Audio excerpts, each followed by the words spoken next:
You have been told that acceptance means giving up. They made it sound like you must smile at your pain, forgive too quickly, and pretend the past did not break something inside you. But if that were true, why does acceptance feel so heavy? Why does letting go feel like losing a part of yourself? Why does peace feel strange when suffering has been your companion for so long? The truth is, acceptance feels hard, not because you are weak, but because your pain has slowly become the way you know yourself. When you have suffered for years, the wound stops feeling like a wound and starts feeling like an identity. You become the strong one, the abandoned one, the betrayed one, the one who survived, the one who was never understood. And without noticing it, your mind begins to build a home inside the very pain it once wanted to escape. This is why peace can feel unfamiliar. This is why healing can feel empty. This is why the silence after suffering can feel more frightening than the suffering itself. Buddhist wisdom teaches that pain is part of life, but becoming the pain is where the deeper suffering begins. The Buddha did not ask you to deny what happened. He did not ask you to call your pain good. He asked you to look closely and see that what happened to you is real, but it is not the whole of who you are. Your suffering may have shaped your thoughts, your fears, your reactions, and your story, but it was never meant to become your permanent self. Tonight, as you listen, something inside you may begin to loosen. The old need to explain yourself through your wounds, the quiet attachment to being understood only through pain, the fear that without your suffering, you will no longer know who you are. Slowly, you will begin to see that acceptance is not approval. Acceptance is not defeat. Acceptance is not weakness. Acceptance is the moment you stop letting the past decide the size of your life. This is not just a lesson about letting go. This is a return to the self beneath the wound, the self beneath the survival, the self beneath the story you have repeated for too long.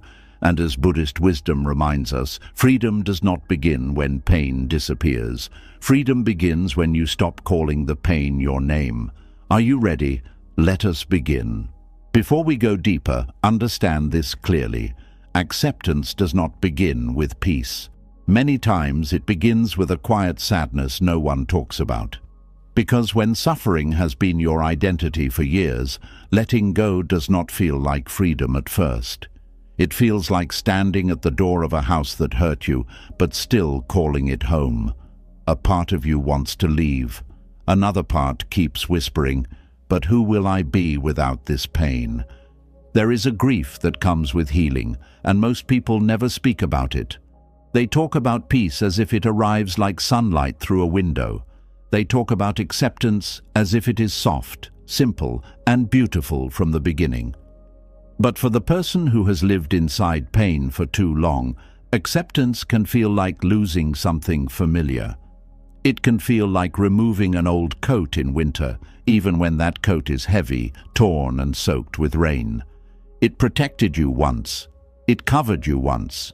It gave you a shape when life felt shapeless. So even when it is time to put it down, your hands may tremble. This is the hidden grief of letting go of a painful identity. It is not only the grief of what happened to you, it is the grief of who you became because of what happened to you. It is the grief of the personality you built to survive, the guarded smile, the careful silence, the habit of expecting disappointment before it arrives, the quick fear when someone gets too close, the sharp memory that does not let you relax, the part of you that learned to watch life instead of fully entering it. These things may have made life smaller, but they also made life feel safer. And this is why letting go can feel confusing. You may think healing should feel like joy immediately, but sometimes the first feeling is emptiness, not because healing is wrong, but because pain once gave your life a strange kind of structure. It told you who you were. It gave you a reason for your anger. It explained your distance. It justified your fear. It gave you a story to carry when you did not know how else to understand yourself. So when Buddhist wisdom asks you to loosen your grip on suffering, it is not asking you to throw away your truth. It is asking you to stop mistaking your wound for your whole self. And that is not easy, because pain can become an identity very quietly. It does not always happen in one dramatic moment. It happens through repetition. You are hurt, and the mind remembers. You are disappointed, and the heart begins to prepare. You are rejected, and the body learns to tighten. You are misunderstood, and something inside you decides, I must never be that open again. Over time, these decisions become habits. The habits become your way of seeing. Your way of seeing becomes your personality. Then one day you do not say, I experienced pain. You say, this is who I am. This is where the hidden grief begins. Because letting go of suffering means letting go of the version of you that suffering created. And that version may have worked very hard to protect you. It may have kept you alive emotionally. It may have helped you keep moving when you had no strength left. It may have taught you how to read people, how to avoid danger, how to survive loneliness, how to keep your heart from being touched too deeply. So when you begin to heal, do not be surprised if part of you feels loyalty to the old self. That old self suffered with you. That old self stayed when others left. That old self carried the burden when you did not know how to put it down. But here is the question Buddhist wisdom gently places before you. Must the one who protected you also be the one who imprisons you? A wall can protect a house from a storm, but if the wall has no door, the same wall becomes a prison. Your painful identity may have protected you during a season when you had no better tools. It may have helped you explain what felt unbearable. But if you continue living only as the wounded one, the betrayed one, the abandoned one, the overlooked one, the unlucky one, the broken one, then pain does not remain a chapter. It becomes the narrator of your entire life. This is why acceptance feels so hard. It is not only acceptance of the past. It is acceptance of the fact that you are allowed to be more than what the past made you. And strangely, that can feel frightening. Because suffering often gives a person a role. It gives them a kind of emotional position in the world. They know how to speak from pain. They know how to defend pain. They know how to explain themselves through pain. They know how to receive sympathy through pain. They know how to justify distance through pain. But peace asks for something new. Peace asks, who are you when you are no longer proving how much you hurt? That question can feel like a small death, not the death of your life, but the death of an identity, the death of the old explanation, the death of the story that once made everything make sense. And every identity, even a painful one, resists dying. The mind does not always cling to what is good. The mind clings to what is known. A painful home may still feel safer than an unknown road.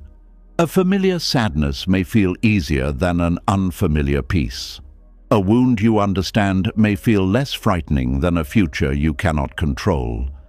This is why someone can say they want peace, but still return to the same thoughts every night. They say they want to move on, but they keep reopening the same inner argument. They say they are tired of being defined by the past, but they keep using the past as the first sentence of who they are. This does not mean they are fake. It means the mind has confused familiarity with safety. It has lived so long under the shadow of suffering that sunlight feels strange on the skin.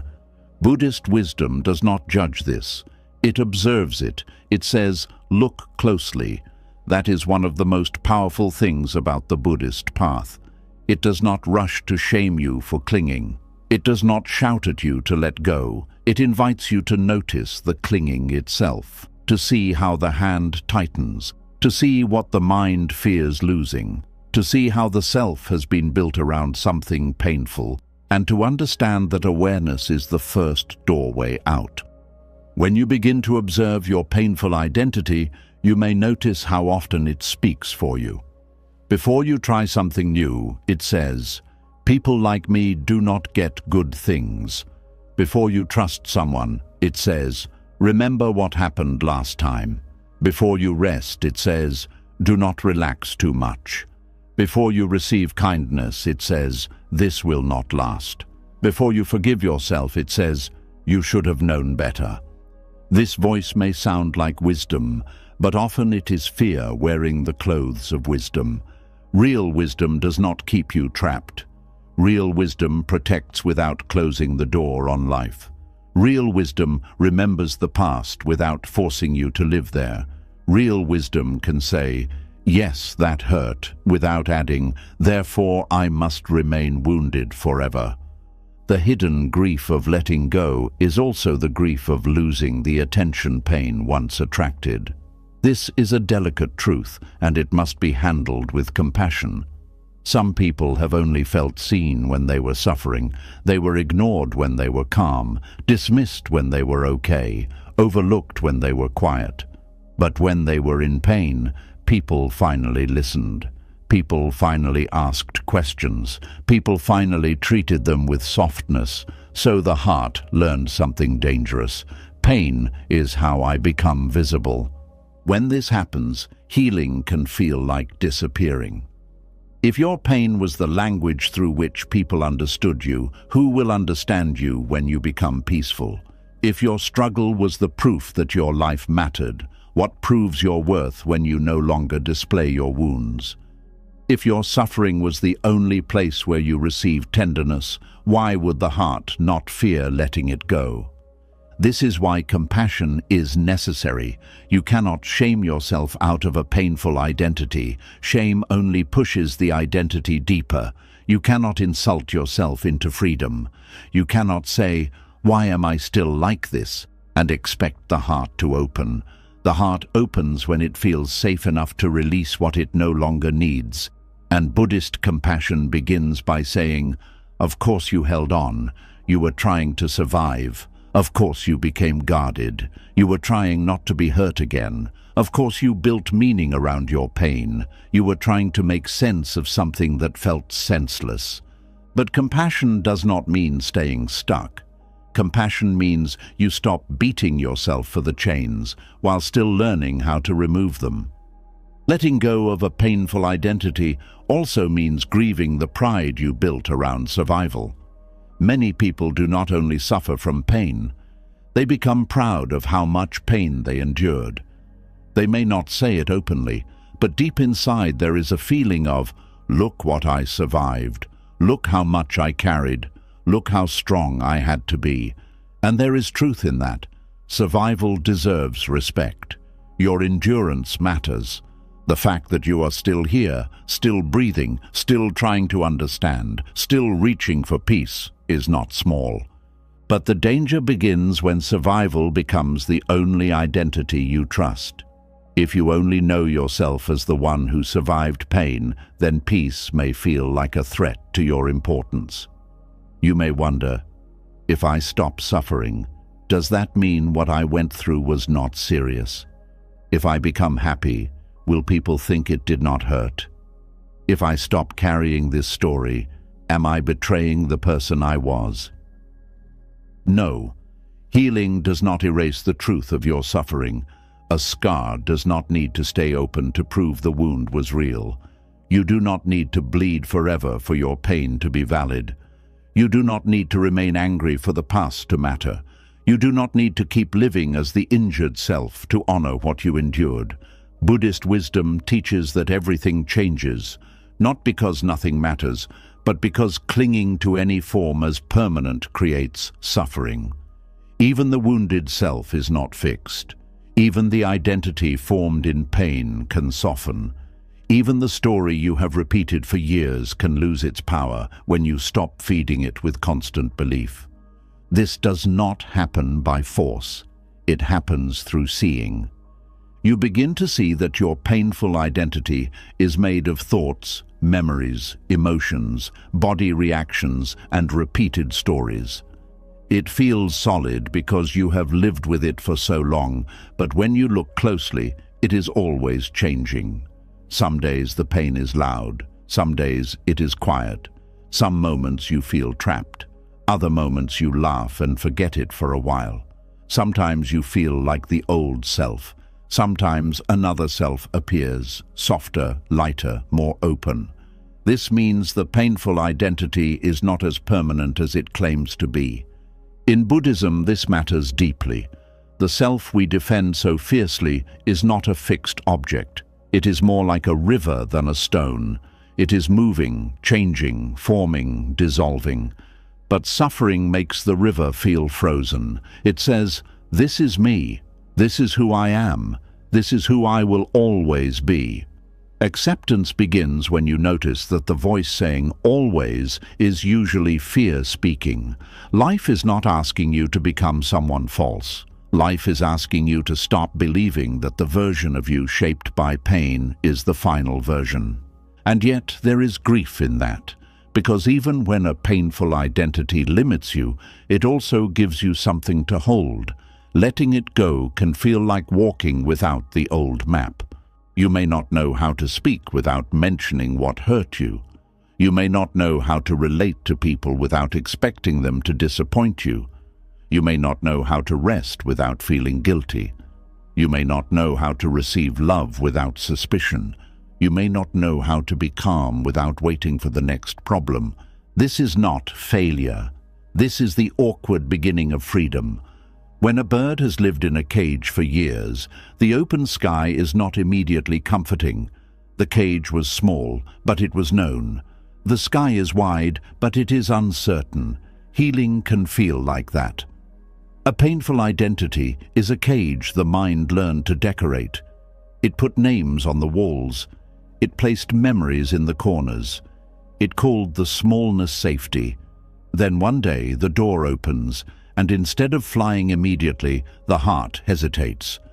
Not because it loves the cage, but because it does not yet trust the sky. This is why acceptance must be gentle.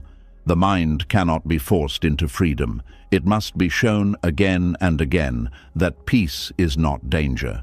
Calm is not weakness. Softness is not foolishness. Letting go is not losing yourself. It is meeting the part of yourself that was buried underneath the struggle. There is a self beneath the painful identity, not a perfect self, not a self that has never been touched by sorrow, but a deeper self, a quieter self, a self that does not need to turn every wound into a name. This self may have been hidden for years beneath defense, anger, sadness, and fear, but it is still there. You may hear it in brief moments, when you feel tired of repeating the same story, when you want peace more than you want to be right, when you realize that protecting yourself from all pain has also protected you from joy, when you feel a small desire to live without carrying your past into every room. That desire is important. It may be small, but it is a doorway. The hidden grief of letting go also includes grief for the time you lost. When you begin to heal, you may look back and feel sadness for the years spent inside survival, years of overthinking, years of waiting for apologies that never came, years of explaining yourself to people who were not listening, years of making decisions from fear, years of seeing yourself through what happened instead of what was still possible. This grief can be sharp. It can make acceptance feel unfair. You may think, "First I suffered, and now I must also do the work of healing." Yes, and that truth can feel heavy, but Buddhist wisdom would not call this punishment. It would call it awakening. Not awakening as something loud or dramatic, but awakening as the moment you see clearly. You see that continuing to suffer does not return the lost years. You see that staying loyal to pain does not repair what broke. You see that making an identity out of suffering does not protect the child inside you, the younger self inside you, or the heart that was hurt. It only keeps them living in the same room where the pain happened.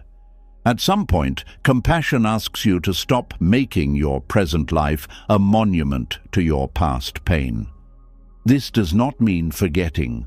Forgetting is not the goal. Denial is not the goal. Pretending is not the goal.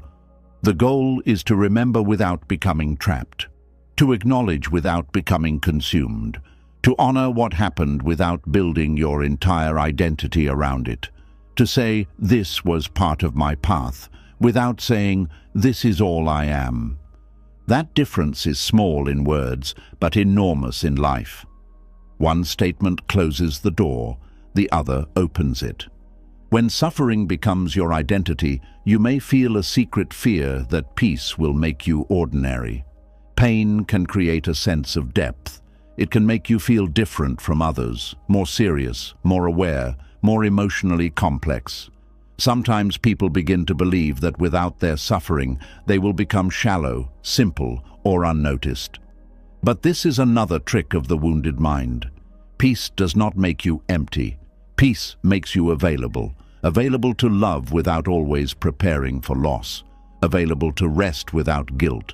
Available to learn without the past interrupting every lesson. Available to see beauty without asking when it will be taken away. Your depth does not come from staying wounded.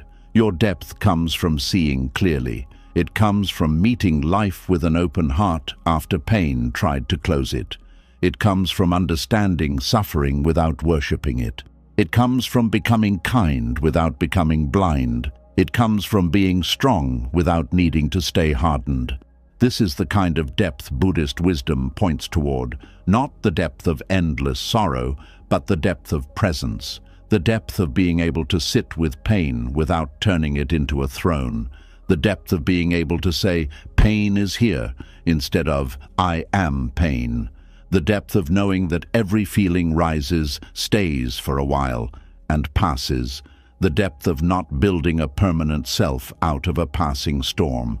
But to reach that place, grief must be allowed. You may need to grieve the old identity before you can release it. You may need to thank it for protecting you. You may need to admit that it helped you survive, even while seeing that it cannot help you live fully. You may need to speak inwardly with tenderness and say, "I know why you became this way. I know why you held on. I know why you were afraid. But we do not have to live only from this place anymore." That kind of inner speech matters. Many people try to heal by attacking the wounded self. They call themselves dramatic. They call themselves weak. They call themselves stuck. But the wounded self does not release under attack. It releases under understanding. Just as a frightened child does not calm down because someone shouts, "Stop being afraid," the wounded part of you does not soften because you shame it. It softens when it feels heard. This is where acceptance begins to become real. Not as a word, not as a spiritual idea, not as something you say to look wise, but as a living practice.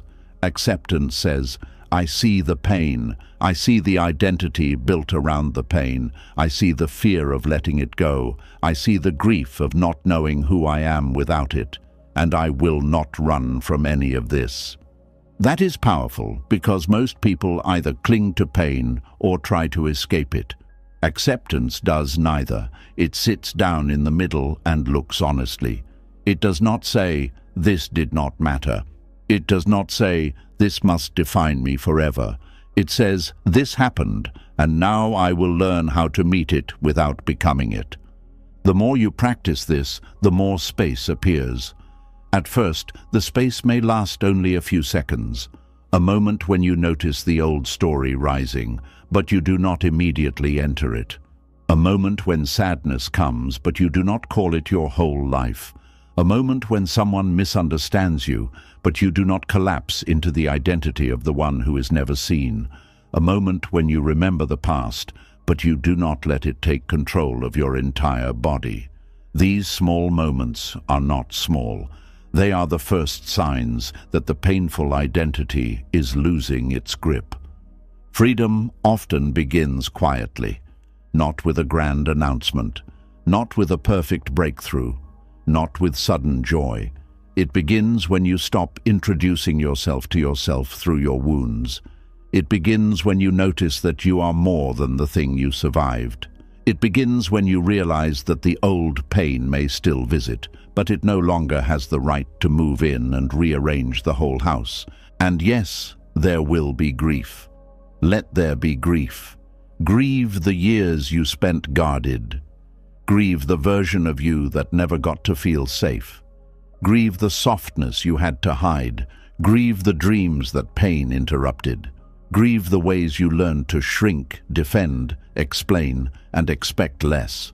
But do not confuse grief with failure. Sometimes grief is the sound of the heart making room. Sometimes tears come not because you are going backward, but because something frozen is finally beginning to melt.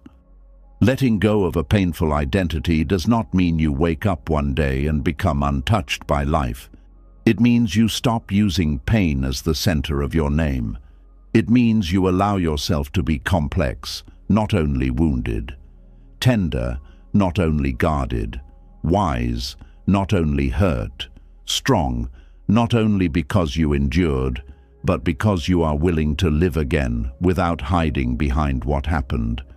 This is the quiet courage acceptance asks from you, not to deny the past, not to force happiness, not to become someone else overnight, but to stand before the identity suffering created and gently ask, is this still the only way to be me? And when that question enters the heart, a new path begins, because the old self may still be there, but it is no longer the only voice. Beneath it, something calmer begins to rise, something that does not need to prove pain, something that does not need to repeat the story to exist, something that knows the wound was real, but also knows that your life is wider than the wound. That is where acceptance begins to change meaning. It no longer feels like betrayal. It no longer feels like defeat. It becomes an act of mercy, mercy toward the self that suffered, mercy toward the self that survived, mercy toward the self that is ready, slowly and honestly, to become more than a painful identity. And this is where the path becomes even more surprising, because once you begin to loosen the painful identity, you may expect peace to rush in like a blessing. You may expect the mind to feel relieved, grateful, open and ready. But often the first thing that rises is not peace. It is fear, a quiet fear, a strange fear. The kind of fear that makes no sense on the surface because you are finally moving toward the very thing you said you wanted. Yet something inside you steps back and whispers, "Be careful, do not trust this calm too quickly." That is the part no one explains. After years of survival, peace can feel suspicious. There are people who have lived so long in emotional storms that calm does not feel like safety anymore. It feels like the silence before something bad happens. They may not say it out loud, but their body says it for them. The shoulders stay tight, the stomach waits. The thoughts keep scanning. The heart refuses to rest completely. Even when nothing is wrong, the mind searches for what could become wrong. And if it finds nothing, it may create something, because an anxious mind often prefers a known problem to an unknown stillness. This is not because the person loves suffering. It is because the mind has been trained by repetition. When life has disappointed you again and again, the mind begins to believe that peace is only a trap. It says, "Last time I relaxed, something hurt me. Last time I trusted, someone changed. Last time I felt hopeful, life embarrassed me. Last time I opened my heart, I paid for it." So the mind begins to guard against peace, as if peace itself is dangerous. This is why acceptance can feel so difficult when suffering has become your identity. You are not only releasing pain, you are also entering a state your nervous system may not recognize. Peace may be good, but it may not feel familiar. And the human mind often chooses familiar pain over unfamiliar freedom, not because pain is better, but because the familiar gives the illusion of control. If you grew up or lived through seasons where you had to be constantly alert, Your mind may have learned to survive by predicting trouble. It became a watcher. It studied people's faces. It listened for changes in tone. It noticed silence too quickly. It prepared answers before questions came. It expected rejection before anyone spoke. It learned to read the room like a person reading dark clouds before rain. At one time, this may have helped you. It may have protected you from disappointment, conflict, humiliation, or emotional harm. But the same mind that helped you survive may later struggle to let you rest. This is the strange cost of survival. The very tools that protected you can become the tools that exhaust you. A mind shaped by survival does not ask, "Is this moment peaceful?" It asks, "How long will this peace last?"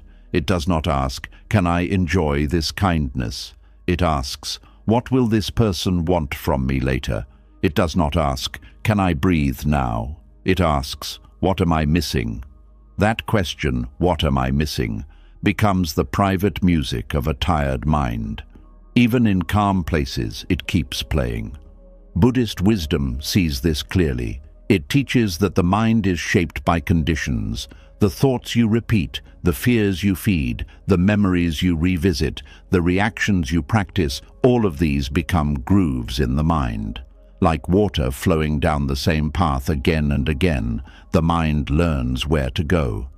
If it has flowed toward fear for many years, it will not immediately flow toward peace just because you understand one lesson. This is why patience is necessary. You are not only changing your thoughts, you are retraining the direction of your inner life. Peace frightens the survival mind because peace removes its favorite job. The survival mind wants to protect, predict, prepare, and prevent. It wants to stay useful. It wants to stay busy. It believes that if it stops working for even one moment, pain will enter through the open door. So when life becomes quiet, the survival mind may feel unemployed. It does not know what to do with stillness. It has built its identity around guarding the gate, and now peace comes and says, "You can put the weapon down." But the mind answers, "If I put it down, who will protect us?" This is why calm can feel uncomfortable. You may sit in silence and suddenly feel restless. You may have a day without conflict and still feel uneasy. You may receive love and begin searching for signs of withdrawal.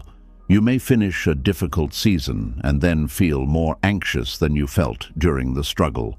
This happens because during struggle, the mind had a clear target. It knew what to fight. It knew where to place its energy. But after the struggle, when there is no immediate enemy, the mind turns inward and begins to feel the weight it was too busy to feel before. Survival can delay feeling. Peace brings feeling to the surface.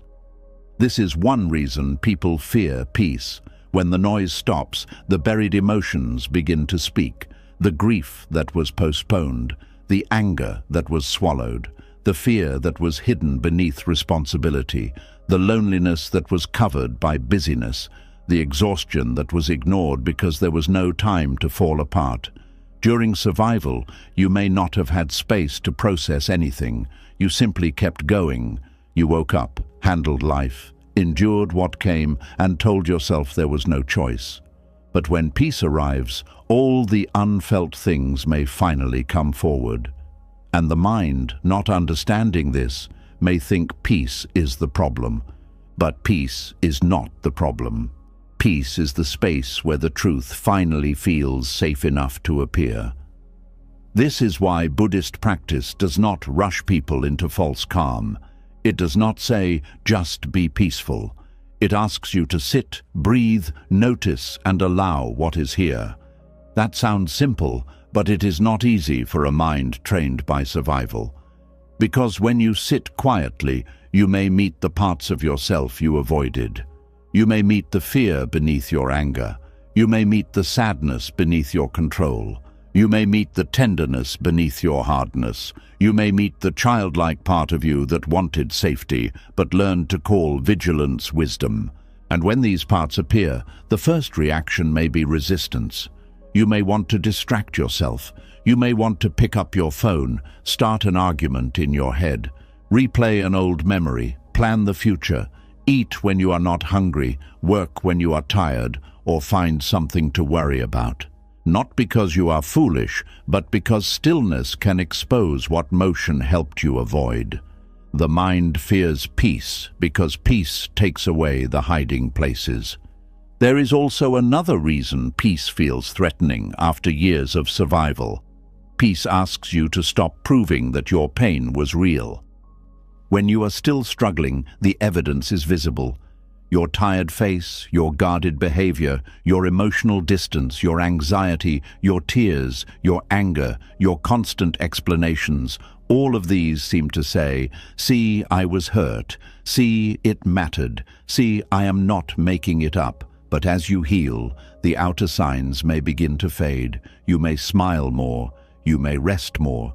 You may stop talking about the old wound every day. You may respond with calm where you once reacted with pain. And a part of you may fear that if you look healed, people will forget what happened. Worse, you may fear that you will forget yourself. This is a deep fear. The fear that peace will erase the record of suffering. The fear that if you stop hurting, the pain will lose its witness. But Buddhist wisdom offers a different way. It says that you do not need to keep suffering alive in order to honor what happened.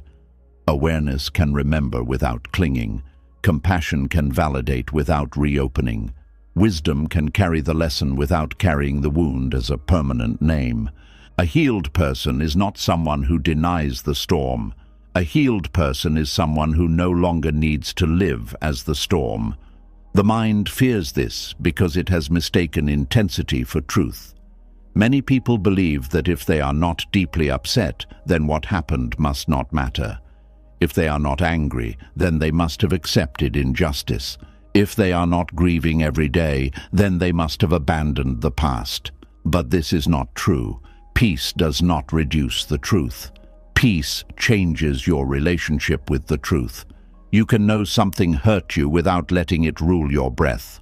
You can remember someone failed you without carrying them into every new room. You can admit life was unfair without making unfairness your entire identity. Survival teaches the mind to hold tightly. Buddhism teaches the mind to see clearly. These are not the same. Holding tightly feels powerful at first. It gives the mind something to do. It gives pain a shape. But seeing clearly brings freedom. It lets you recognize that a memory is a memory, not a command. A feeling is a feeling, not a life sentence. A thought is a thought, not a god. A wound is a wound, not your name. The survival mind is afraid of peace because peace also asks for trust, not blind trust in people, not childish trust that nothing painful will ever happen again, but a deeper trust that you can meet life without living permanently braced against it. This kind of trust is not easy when your past taught you that safety can vanish. So the mind stays armed. It says, "I will relax after everything is certain." But everything is never certain. Life does not offer that kind of agreement. So the mind waits for a certainty that never arrives, and the body pays the price. Buddhist wisdom does not promise a life without change. In fact, it teaches the opposite. Everything changes. People change. Feelings change. Bodies change. Circumstances change. Plans change. Even pain changes. This may sound frightening at first, but when understood deeply, it becomes a doorway to peace. Because if everything changes, then your suffering is not permanent either. The survival mind uses impermanence as a reason to fear. The awakened mind uses impermanence as a reason to release. This is a major turning point. The same truth that once made you anxious can become the truth that frees you. The survival mind says, because things change, I must control everything. Buddhist wisdom says, because things change, I must stop clinging as if anything can be held forever. The survival mind says, because people may leave, I must not open my heart. Buddhist wisdom says, because nothing is permanent, I must be fully present while love is here. The survival mind says, because pain may return, I must never rest. Buddhist wisdom says, because pain may come and go, I do not need to become pain before it arrives. The mind fears peace because peace feels like lowering the shield. But there is a difference between lowering the shield and becoming defenseless. Peace does not mean you lose discernment. Peace does not mean you ignore danger. Peace does not mean you trust everyone. Peace does not mean you become soft in a way that lets the world harm you. True peace is alert without being anxious. It is wise without being closed. It is careful without being controlled by fear. It is awake, but not at war with every moment. This difference matters. Many people avoid peace because they confuse it with weakness. They think, if I become calm, people will take advantage of me. If I forgive inwardly, I will forget the lesson. If I stop being angry, I will lose my strength. If I become soft, life will break me again. But calm is not the opposite of strength. Calm is strength that no longer needs to shout. Acceptance is not surrendering your boundaries. It is surrendering the inner battle that keeps hurting you after the outer event has passed. A peaceful person can still say no. A peaceful person can still leave. A peaceful person can still speak truth. A peaceful person can still protect their life. The difference is that they do not act from panic as often. They do not let old wounds drive new choices without examination.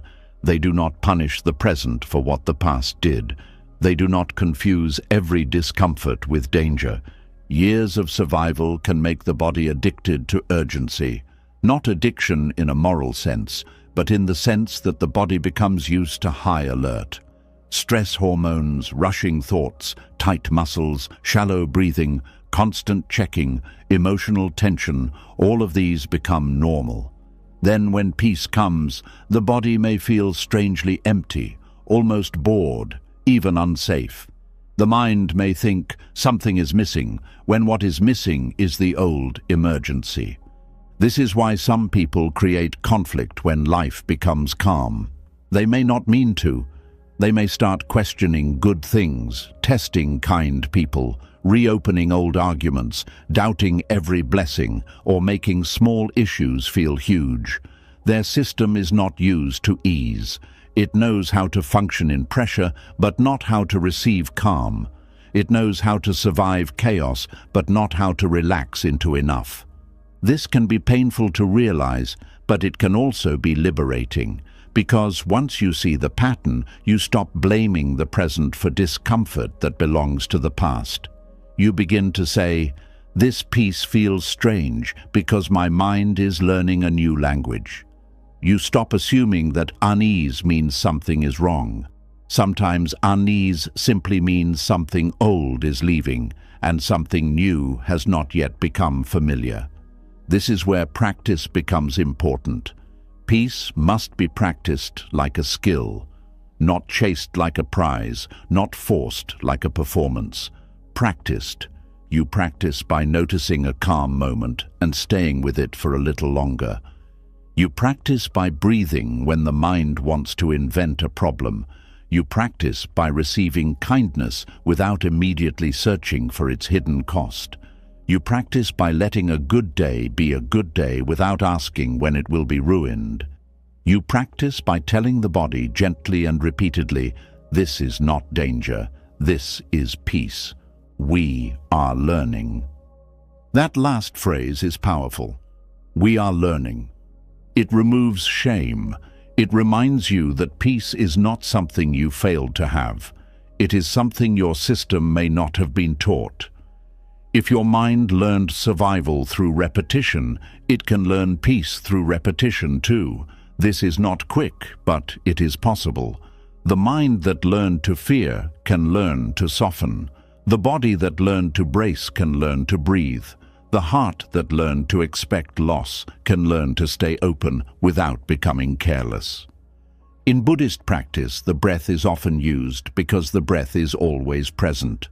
The breath does not ask you to solve your whole life. It only asks you to return, one breath, then another, then another. For a survival mind, this return can feel too simple. The mind wants a complex solution because its pain feels complex. But sometimes the first doorway out of suffering is simple presence, not because breathing fixes everything, but because it brings you back from the imagined danger into the living moment. When you breathe with awareness, you are teaching the mind that this moment can be held without panic. You are telling the body that it does not have to live 3 disasters ahead. You are practicing being here instead of being trapped in what happened or what might happen. This is not a small thing. A mind that has survived for years often lives everywhere except here. It lives in the old room, the old conversation, the old betrayal, the next possible wound, the next possible disappointment. The breath brings it back to now, and now is where peace begins. Not in a perfect future, not after every fear disappears, not after every person understands you, not after the past becomes fair. Now, in the small space where you notice your hand gripping and choose to loosen it slightly, in the small pause before answering from fear, in the small moment when you feel sadness without becoming the sadness, in the quiet decision not to turn a peaceful evening into a courtroom for old pain. The mind fears peace after years of survival because peace feels like a loss of control. But what survival calls control is often only tension. It is not true control to worry all night. It is not true control to rehearse every possible betrayal. It is not true control to stay emotionally distant from everything that could touch you. It is not true control to live prepared for pain every second. That is not control. That is exhaustion wearing a crown. True control is different. It is the ability to choose your response. It is the ability to notice a thought without obeying it. It is the ability to feel fear without letting fear become the driver. It is the ability to say, this old pattern is rising, but I do not have to become it. This is the freedom Buddhist wisdom points toward. Not control over life, but freedom from being controlled by every inner storm. There is another quiet reason the mind fears peace. Peace may reveal the choices you now have. When you are in survival, you can say, I have no choice. I am just trying to get through. And sometimes that is true. But when peace begins, choice returns.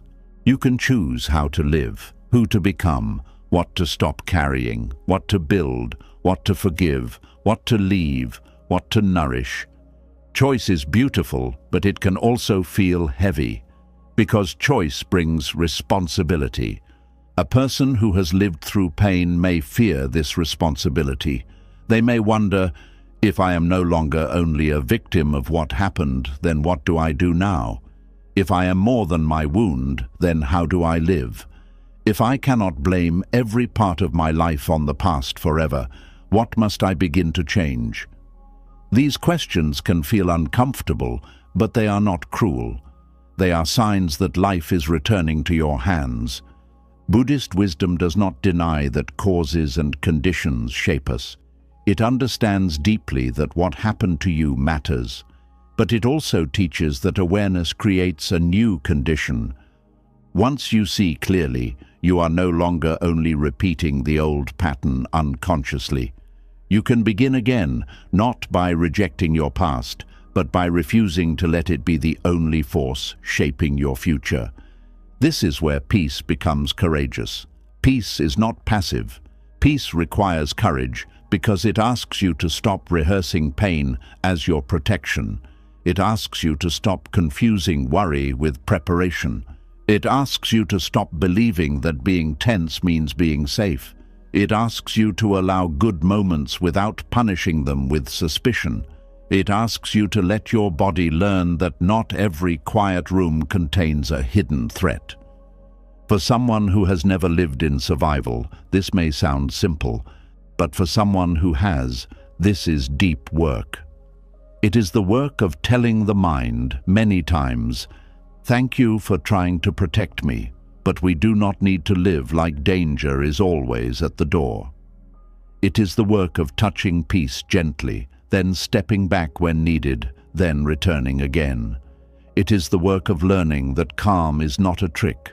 Calm is not laziness. Calm is not denial. Calm is a home the heart may have forgotten but can still remember. Peace may feel unfamiliar, but unfamiliar does not mean false. This is something you must hold close. Many good things will feel strange at first if your past was filled with pain. Healthy love may feel boring because it does not create emotional emergencies. Stability may feel dull because it does not keep your nervous system entertained with fear. Kindness may feel suspicious because it does not demand that you earn it through suffering. Rest may feel undeserved because you are used to measuring your worth by how much you endure. But strange does not mean wrong. Sometimes strange means new. Sometimes strange means safe. Sometimes strange means you are no longer living inside the old pattern. The mind fears peace because peace asks it to stop being loyal to suffering. And loyalty is a powerful thing. You may feel loyal to the version of yourself that survived, loyal to the memories, loyal to the pain that shaped you, loyal to the anger that gave you strength, loyal to the grief that kept love alive. But there is a loyalty deeper than staying wounded. There is loyalty to your freedom, loyalty to your breath, loyalty to the life still waiting beneath the old story, loyalty to the part of you that wants to live, not just survive. This is not betrayal, it is maturity. It is the moment you understand that you can honor what you survived without making survival your permanent address. Peace after survival may arrive slowly. It may come in small signs. The first time you do not answer an old fear immediately. The first time you let someone be kind without testing them. The first time you rest and do not apologize for it. The first time you hear silence and do not fill it with worry. The first time you remember the past and feel sadness, but not the old collapse. These moments may not look dramatic from the outside, but inside they are revolutions. A person who has lived in survival knows how powerful these small moments are, because the real victory is not always loud. Sometimes the real victory is lying down at night and not fighting the same old battle in your mind. Sometimes it is eating a meal without rushing. Sometimes it is walking slowly without feeling guilty.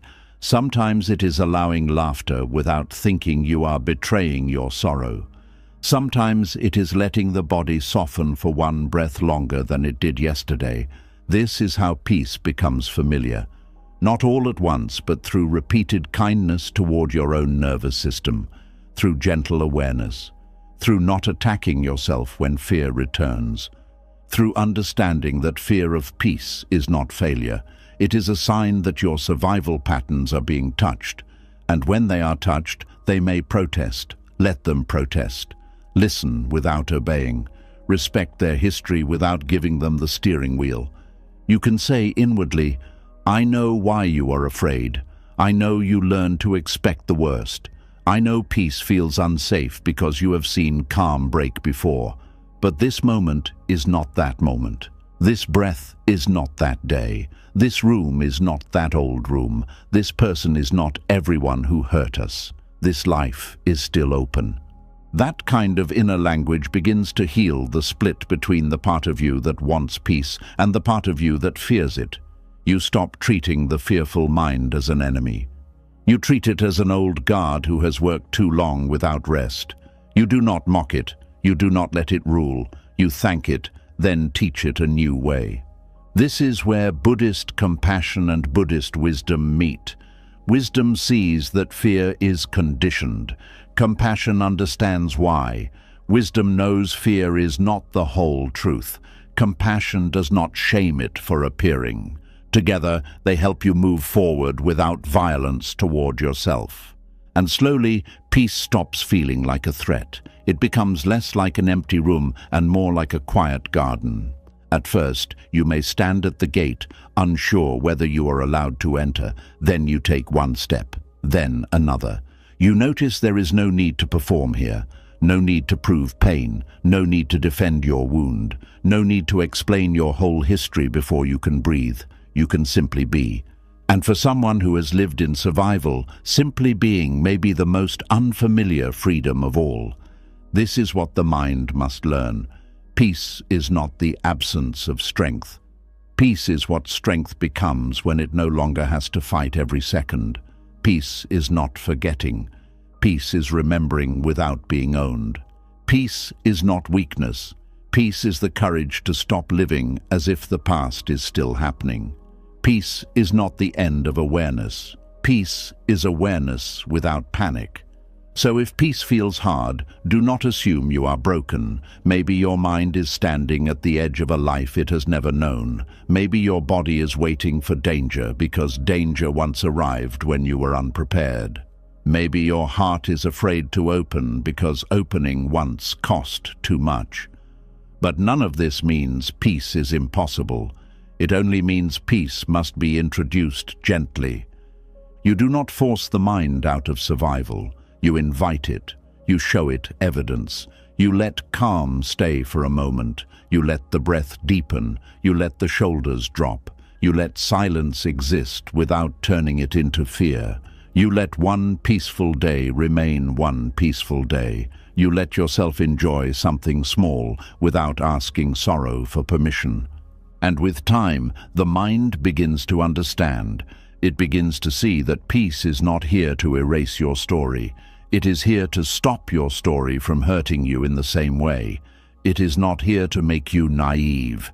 It is here to make you free. It is not here to take away the wisdom you earned. It is here to remove the fear that attached itself to that wisdom. Then acceptance becomes less frightening, because you begin to realize that accepting peace does not mean denying survival. It means survival has done its job. It carried you through the fire. It kept you moving when life felt unbearable. It taught you to endure. But now, if you are willing, peace can teach you something survival never could. It can teach you how to live without always bracing, how to trust the present moment one breath at a time, how to belong to your life without needing pain to explain you. And maybe that is the deeper freedom. Not that the mind never feels fear again, but that fear no longer decides what peace is allowed to mean. And once you understand that the mind can fear peace after years of survival, another truth begins to appear. The mind does not only fear peace because peace is unfamiliar. It fears peace because suffering has become familiar, not comfortable in a joyful way, not healthy, not something the heart truly wants, but familiar in the way an old room is familiar, even if the air inside it is heavy. Familiar in the way a path becomes easy to walk because your feet have walked it too many times. Familiar in the way a sad song can hurt you, yet still feel like it belongs to you. This is how suffering quietly becomes a home. It does not knock loudly. It does not announce itself. It enters through repeated disappointments, repeated fears, repeated losses, repeated memories, and repeated thoughts. At first, suffering feels like an unwanted visitor. Then it stays longer than expected. Then the mind begins to arrange itself around it. And after some time, what once felt like pain starts to feel like a place you know how to live inside. That is the dangerous part. Not because you chose suffering with full awareness, but because the mind can normalize almost anything when it has lived with it long enough. A person can become used to tension, used to sadness, used to expecting less, used to hiding what they feel, used to waking up with heaviness, used to carrying a story that hurts them, used to emotional hunger, used to being misunderstood, used to always preparing for something to go wrong. And when something becomes normal, the mind no longer questions it. It simply says, "This is life. This is me. This is how things are." But Buddhist wisdom asks you to pause before that conclusion. It asks you to look at what you have called normal. It asks you to ask, is this truly my nature, or is this what repeated pain taught me to accept? Because there is a great difference between who you are and what you have become used to carrying. A bird born in a cage may think the cage is the world. A heart raised in fear may think fear is wisdom. A mind trained by suffering may think peace is unrealistic. But none of these beliefs prove the cage is home. They only prove the cage has been there for too long. Suffering becomes familiar home when it gives the mind a pattern. Human beings are not only seekers of happiness, they are seekers of patterns. The mind wants to know what to expect. It wants a script. It wants a way to explain things. Even painful patterns can feel safer than no pattern at all. This is why some people keep returning to the same emotional places, the same types of people, the same disappointments, the same arguments, the same inner stories. Not because they enjoy being hurt, but because the mind already knows how to behave there. It knows how to be disappointed. It knows how to be guarded. It knows how to feel rejected. It knows how to prepare for loss. But it may not know how to receive kindness without suspicion. It may not know how to stay calm when nothing is wrong. It may not know how to live without the old emotional script. This is why suffering can feel strangely organized. It gives pain a routine. You wake up and the same thoughts are waiting. You move through the day and the same fears follow. You meet people and the same expectations rise. You sit alone and the same memories open their doors. Over time, the mind begins to decorate this inner house. It places your identity on the walls. It puts old explanations in every room. It keeps a chair ready for regret, a bed ready for loneliness, a mirror that only shows the wounded version of you. Then one day, when peace knocks, the mind does not recognize it as home. It recognizes suffering. This is why people can feel uncomfortable when life becomes gentler. If you are used to being ignored, being seen may feel strange. If you are used to being blamed, being treated kindly may feel suspicious. If you are used to emotional distance, closeness may feel like a threat. If you are used to disappointment, consistency may feel unreal. The mind may say, "This cannot be trusted." But often it is not the present moment that is untrustworthy. It is the old home of suffering trying to pull you back because it knows how to survive there. Suffering becomes a home when it offers identity, routine, and explanation. It tells you why you are the way you are. It tells you why you do not try. It tells you why you keep distance. It tells you why you cannot rest.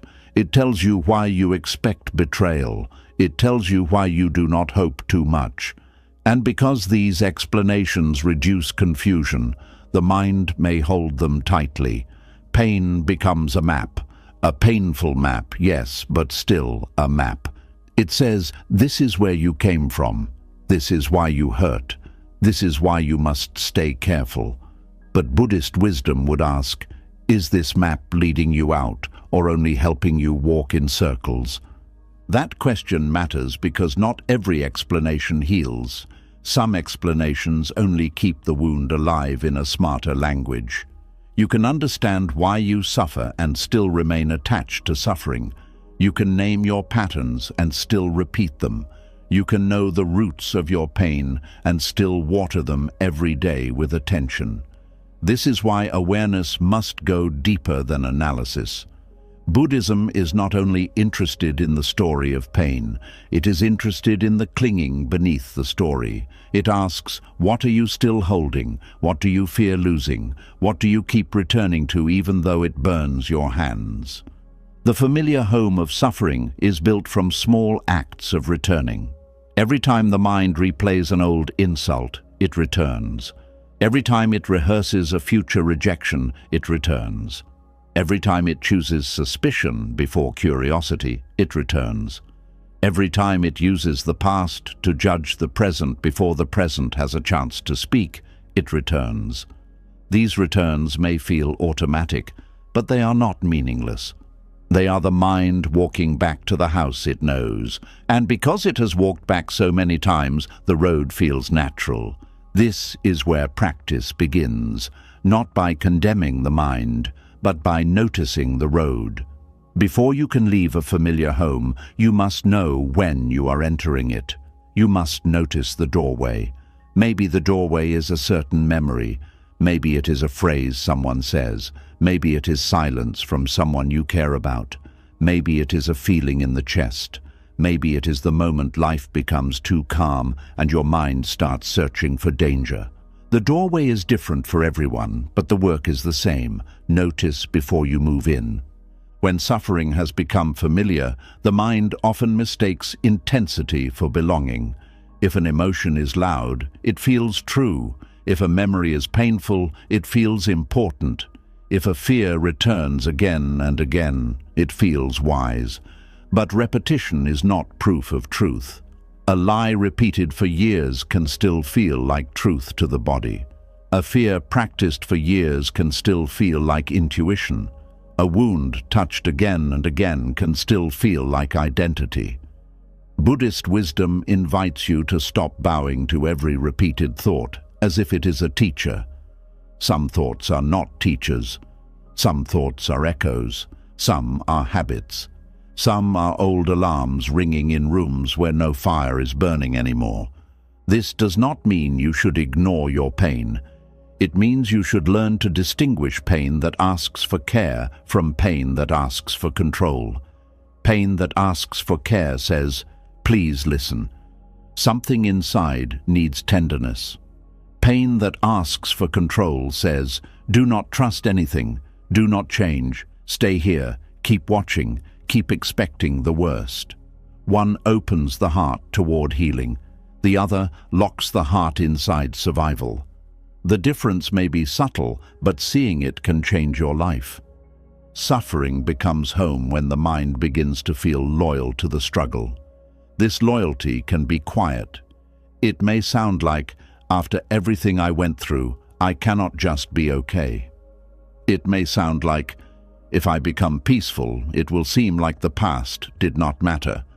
It may sound like, "People like me do not get easy lives." It may sound like, "I have always been this way." These sentences feel honest, but they can also become walls. They protect the pain from being questioned. They make healing feel like betrayal. They turn suffering into a family name you feel guilty for leaving behind. But there is no betrayal in becoming free. You are not dishonoring your past by no longer living there. You are not disrespecting your wounds by allowing them to close. You are not abandoning the younger version of yourself by stepping into peace. In truth, you may be doing the kindest thing for that younger self. You are saying, "You did not suffer so I could build a prison from your pain. You suffered, and now I will carry us toward something wider." This is important because many people think healing means leaving the wounded self behind in a cruel way. It does not. Healing means taking that self with you, but not letting that self choose every direction from fear. It means holding the part that suffered, comforting it, understanding it, and slowly teaching it that the world is not only the place where pain happened. The world also contains breath, morning light, honest people, quiet strength, new choices, and moments that do not need to be ruined by old predictions. The familiar home of suffering may also be built through community. Sometimes people bond through pain, and pain becomes the language of connection. Conversations revolve around what went wrong, who hurt whom, what life took, what never healed. There can be comfort in being understood this way. It feels good when someone says, "I know exactly how that feels."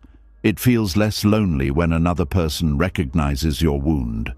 But if every connection you have is built only around suffering, healing may feel like losing your place among people.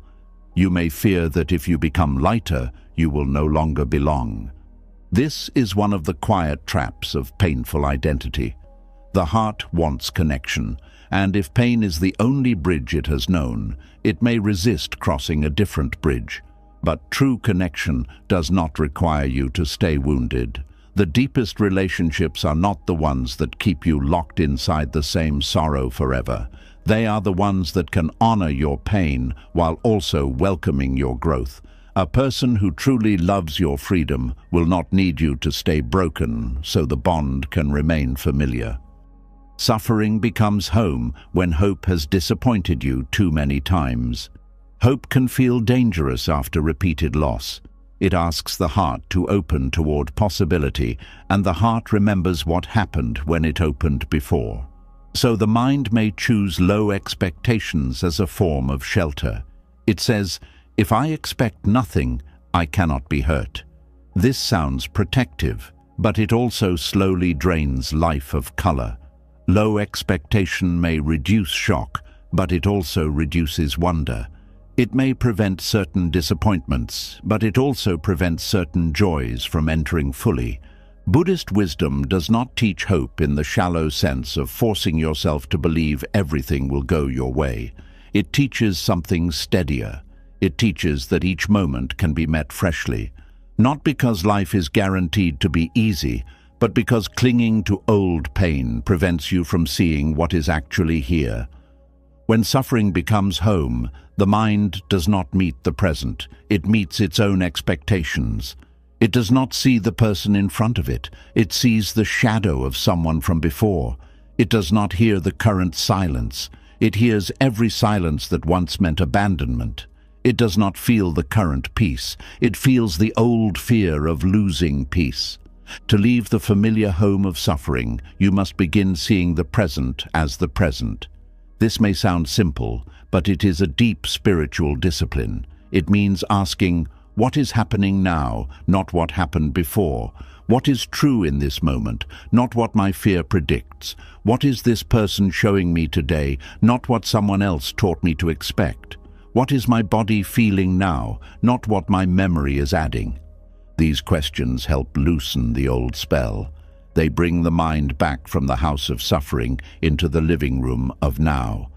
The living moment is rarely as heavy as the story around it. A moment may contain sadness, but the story says, "I will always be sad."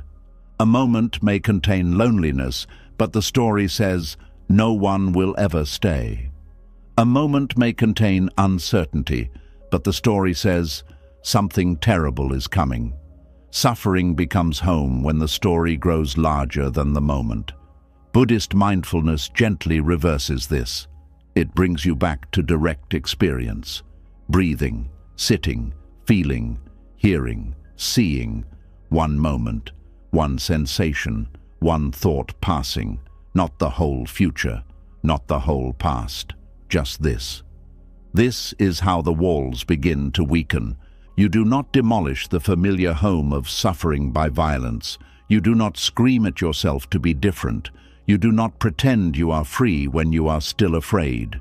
You begin by opening windows. A moment of awareness is a window. A compassionate breath is a window. A new response is a window. Choosing not to replay a memory for the 10th time that day is a window. Letting someone's kindness exist without immediately doubting it is a window. Resting before exhaustion forces you is a window. Saying, "This is an old pattern," instead of "This is who I am," is a window. At first, the house may still be there. The old rooms may still call you. The familiar sadness may still offer its chair. The mind may still want to sit in the same place and tell the same story. But something has changed once you can see it. You are no longer fully asleep inside the pattern.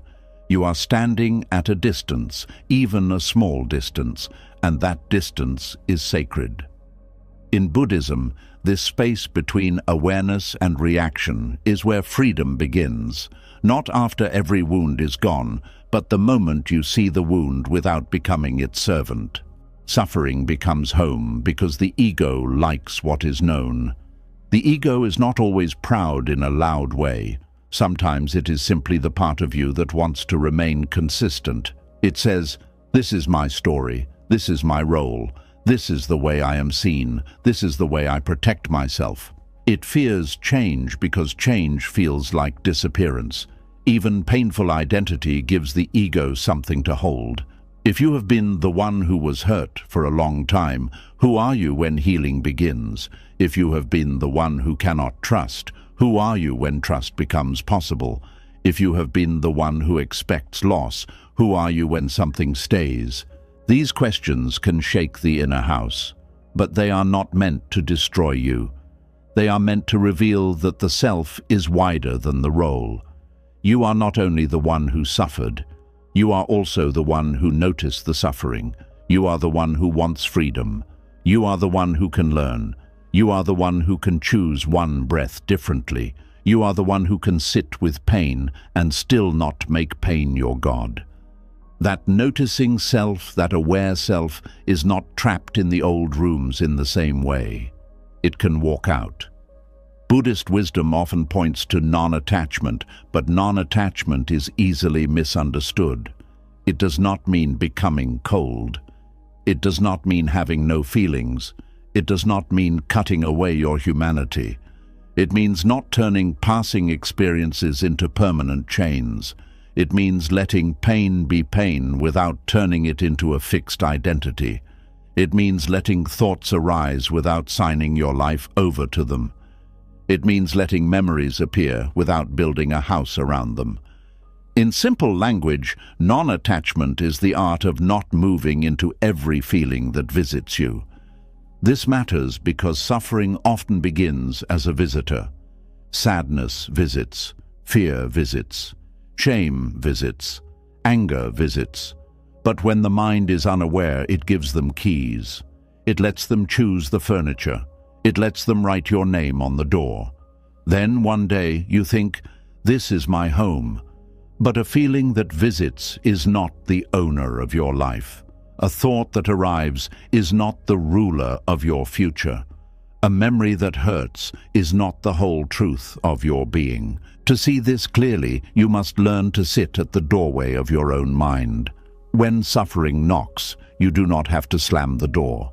You also do not have to hand over the house. You can say, I see you, I know you. You may sit for a moment, but you do not decide who I am. This is a gentle but powerful practice. It gives dignity to pain without giving pain control. Suffering becomes familiar when the body has learned its shape.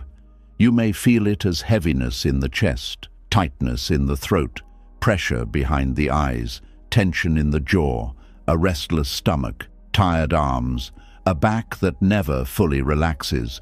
These body memories can make suffering feel more real than peace. Peace may begin as a concept, but suffering feels physical. This is why healing must include the body. You cannot only think your way out of a home your whole body has memorized. A simple breath, a slower walk, unclenching the jaw, placing a hand on the chest, feeling your feet on the ground. These may seem small, but they teach the body a new address. They tell the body, we are here now, not back then, not in the old argument, not in the feared future, here. And every time the body returns to here, suffering loses a little of its claim to being home. The mind may still wander back. That is normal. Do not turn wandering into failure. The mind returns to familiar places until unfamiliar places become safe. If you have spent years living in inner tension, peace will need repetition before it feels natural. This is why Buddhist practice is called practice, not instant transformation. You return, return, return. Not because you are doing it wrong, but because returning is the path. A painful home can also feel familiar because it protects you from disappointment. If you stay inside suffering, you never have to risk joy. Joy is vulnerable. Love is vulnerable. Hope is vulnerable. Peace is vulnerable. To receive anything good is to admit that it matters, and if it matters, it can be lost. The survival mind knows this and says, better not to care too much, better not to open too much, better not to be too happy. So suffering becomes a shelter from the risk of joy. But what kind of shelter prevents you from living? There is wisdom in being careful, but there is also a point where carefulness becomes slow self-denial. You may avoid pain, but you also avoid love. You may avoid disappointment, but you also avoid surprise. You may avoid needing anyone, but you also avoid being held. You may avoid hope, but you also avoid the quiet strength hope can bring. The home of suffering may protect you from certain wounds, but it also keeps out the very warmth that could help you heal. Buddhist wisdom does not ask you to throw yourself blindly into life. It asks you to be awake, to see the cost of clinging, to see that the shelter has become too small, to see that avoiding all risk is another form of suffering, to see that a heart cannot become free by refusing to feel anything deeply. Freedom is not numbness. Freedom is the ability to feel without being owned by what you feel. This is why acceptance is so important. Acceptance is not choosing the painful home. It is finally admitting you have been living there. It is turning on the light. It is seeing the rooms clearly. It is noticing the beliefs on the walls, the memories under the bed, the fears at the door, the old grief sitting quietly in the corner. Acceptance does not say, "This home is good." It says, "This is where I have been." And that honest seeing is the beginning of leaving. Many people cannot leave suffering because they cannot first admit how familiar it has become. They want to say, "I hate this pain. I want it gone." And that may be true, but another part may still return to it, feed it, defend it, explain life through it, and feel strange without it. Until you see both parts, healing remains incomplete. One part wants freedom. Another part fears the loss of the old home. Both must be seen. Both must be met with compassion. Both must be understood without letting the fearful part rule the whole life. There is a quiet moment in healing when you realize suffering was not only something you endured, it became a place you knew how to belong. This realization can bring sadness. It can bring regret. It can bring tenderness. You may look back and see how many times you returned to old pain because it felt like the only place that understood you. You may see how often you chose the familiar ache over the unknown possibility. You may see how much of your personality was shaped by rooms you never meant to live in. Do not use this realization to hurt yourself. Use it to wake up. The purpose of seeing is not self-blame. The purpose of seeing is freedom. If you punish yourself for having lived inside suffering, you only build another room in the same house, a room called shame, a room called "Why did I waste so much time?" a room called "What is wrong with me?" Do not move into that room either. Bow to the truth gently. Say, "I understand now. I did not know another way, but now I am learning." That sentence carries mercy. It allows the past to be real without making it a prison. It allows your old patterns to be understood without being worshipped. It allows change to begin without violence. The familiar home of suffering loses power when you stop calling it your only home. There may still be days you return there, days when old fears rise, days when sadness feels strangely comforting, days when the mind wants to close every window and sit with the same story again. But now you know something you did not know before. You know there is a door. You know the house is not the whole world. You know the self who notices suffering is already larger than suffering. And with that knowing, something begins to shift. You may not leave all at once. You may take one step, then return, then take another.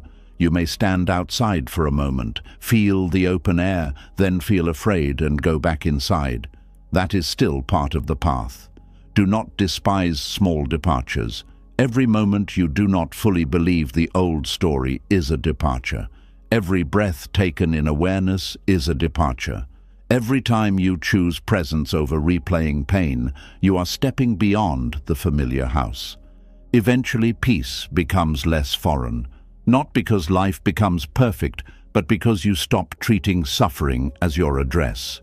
You begin to find familiarity in softness, familiarity in silence, familiarity in honest breathing, familiarity in not reacting, familiarity in allowing one good moment to remain untouched, familiarity in the simple truth that you can be alive without constantly preparing to be hurt.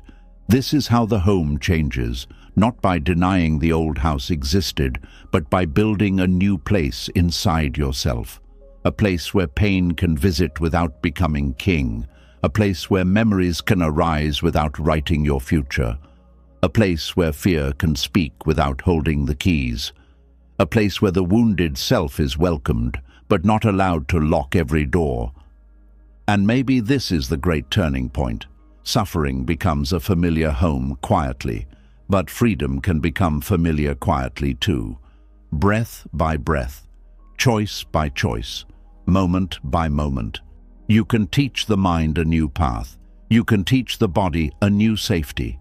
You can teach the heart that it does not have to live forever where it was hurt. The old home may still stand in memory, but you do not have to sleep there anymore. The old home may still stand in memory, but you do not have to sleep there anymore. And to understand how to leave it, you must first see what the house is made of. It is not made only of pain. Pain is often the first brick, yes, but the walls are built from interpretation, repetition, memory, fear, meaning, blame, regret, and the story the mind keeps telling about what happened.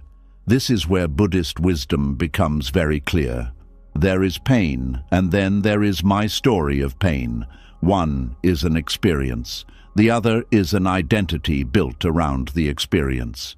This difference can quietly change everything, because pain by itself is direct. It is the ache in the heart, the tightness in the chest, the sadness that rises when a memory returns, the disappointment when something breaks, the grief when something is lost. Pain is the first arrow. It touches you because you are human. No one goes through life without being touched by pain. The Buddha never denied this. He did not teach that a wise person feels nothing. He did not teach that spiritual maturity means becoming stone. He taught that pain exists, change exists, loss exists, sickness exists, aging exists, separation exists, and every human heart will meet them in one form or another. But then the mind adds a second arrow. The second arrow is the story. It says, "This should never have happened to me. My life is ruined. I will never be the same. No one can be trusted. I always lose what I love. I am the kind of person who gets abandoned. I am broken. I am unlucky. I am cursed. I am behind. I am not enough. I cannot move on. I must keep thinking about this until it makes sense." The first arrow is the pain of what happened. The second arrow is the suffering created by what the mind keeps doing with what happened. And many people are not living only from the first arrow. They are living inside the second. This does not mean the first pain was small.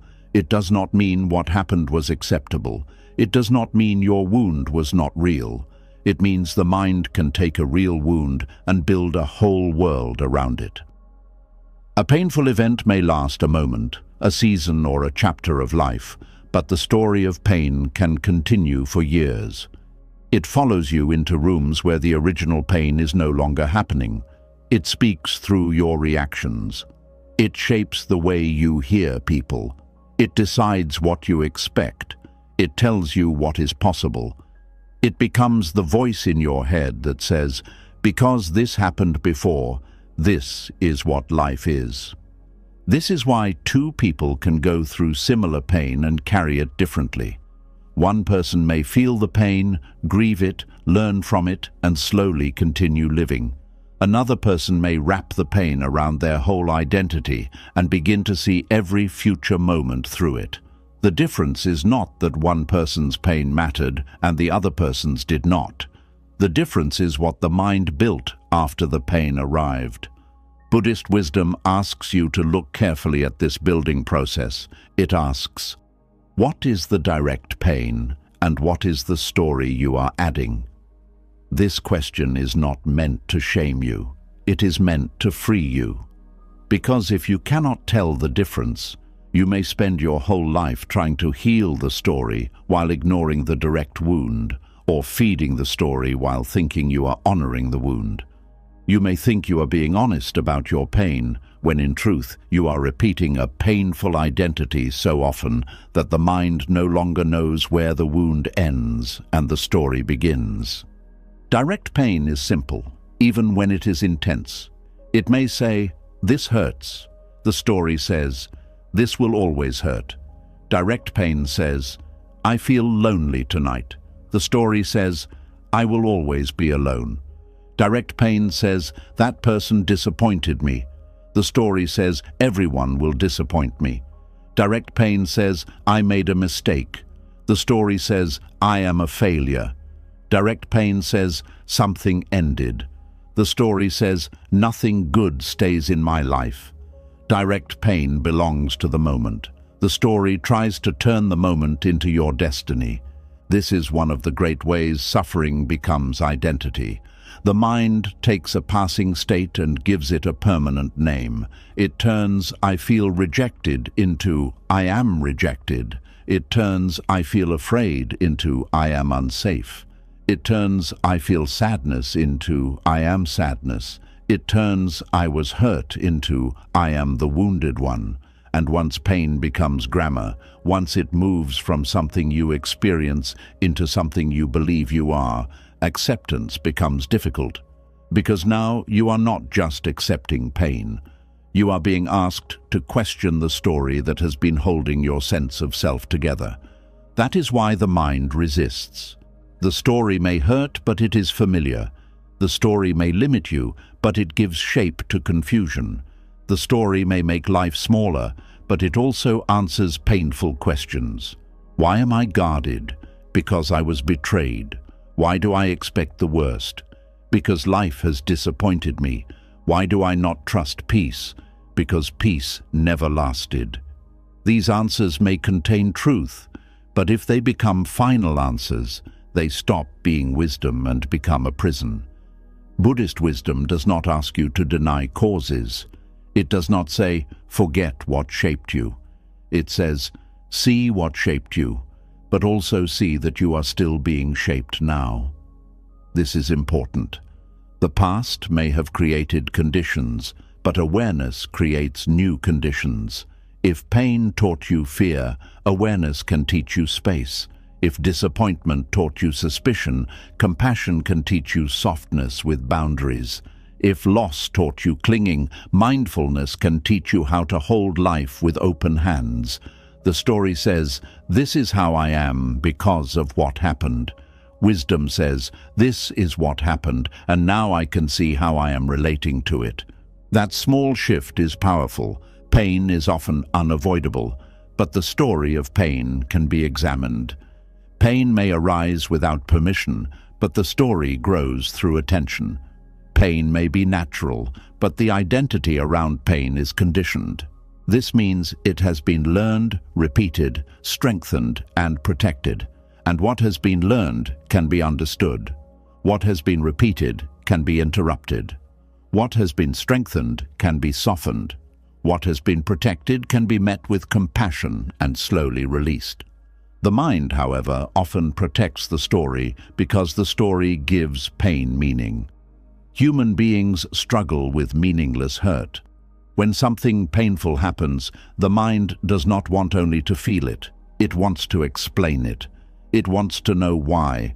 Why did this happen? Why did they leave? Why was I treated that way? Why did life choose me for this? Why did I not see it coming? Why did I stay? Why did I trust? Why did I fail? These questions are human. They arise because the mind wants order. But if the questions do not receive a healing answer, they can become a wheel. The person keeps turning and turning, not because the turning brings freedom, but because stopping feels like surrendering to confusion. This is how the story of pain becomes endless. The mind keeps trying to create a version of the past that no longer hurts. It keeps rewriting conversations. It keeps looking for hidden signs.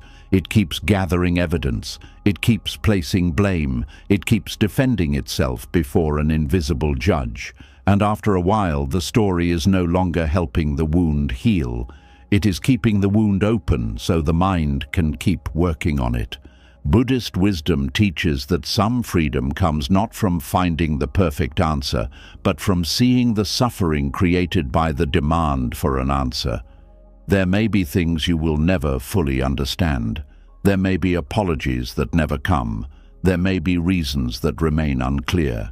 There may be people who never explain themselves honestly. The mind may hate this. It may say, "I cannot be free until I know why." But sometimes the need to know why becomes another chain. Sometimes the deepest release begins when you stop asking the past to become clear enough to give you peace. This does not mean you stop caring. It means you stop making peace dependent on the cooperation of the past. Pain says, "Something happened." The story says, "I cannot live fully until what happened makes sense." Pain says, "I was hurt." The story says, "The person who hurt me must understand my pain before I can heal." Pain says, "I lost something."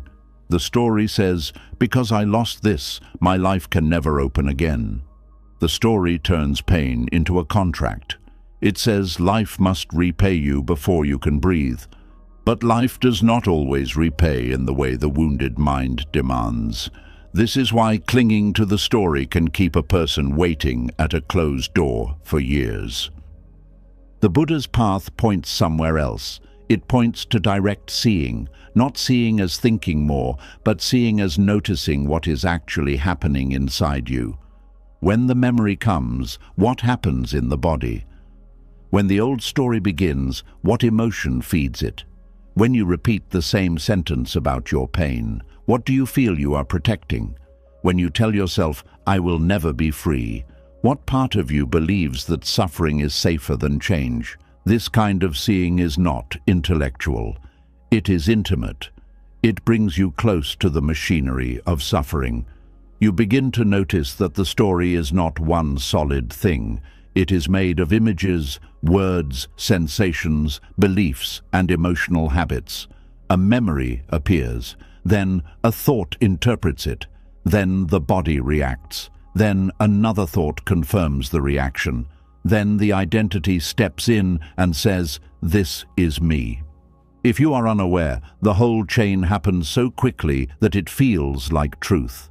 But when mindfulness grows, the chain slows down. You see the links. And once you see the links, you are no longer completely trapped by them. This is why mindfulness is not just relaxation, it is investigation. It is the calm, patient act of watching how suffering is made, not to blame yourself, but to understand. A person who does not understand how fire spreads cannot stop the house from burning. A person who does not understand how the mind turns pain into identity cannot stop living inside the story. Mindfulness shows you where the spark becomes flame. Sometimes the spark is a real memory. Sometimes it is a tone of voice. Sometimes it is a date on the calendar. Sometimes it is seeing someone else receive what you needed.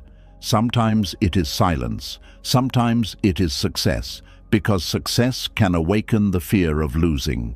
Sometimes it is love, because love can awaken the fear of abandonment. The story of pain is clever. It can attach itself to almost anything. It can turn even blessings into warnings. That is why it must be seen, not obeyed blindly. There is a difference between honoring pain and obeying the story of pain. Honoring pain means you give yourself tenderness. You admit what hurt. You do not force yourself to be fine. You allow grief to move through the body. You seek support when needed. You care for the wounded places with patience. Obeying the story means you let pain define what you are allowed to become. You let it close doors before you reach them. You let it speak for everyone you meet. You let it turn caution into isolation. You let it make your future a servant of your past. Many people confuse these two. They think if they stop obeying the story, they are dishonoring the pain. But the opposite may be true. When you keep obeying the story, you may be making your pain work too hard. You are asking it to explain your whole life, protect your whole future, justify every fear, and carry an identity it was never meant to carry.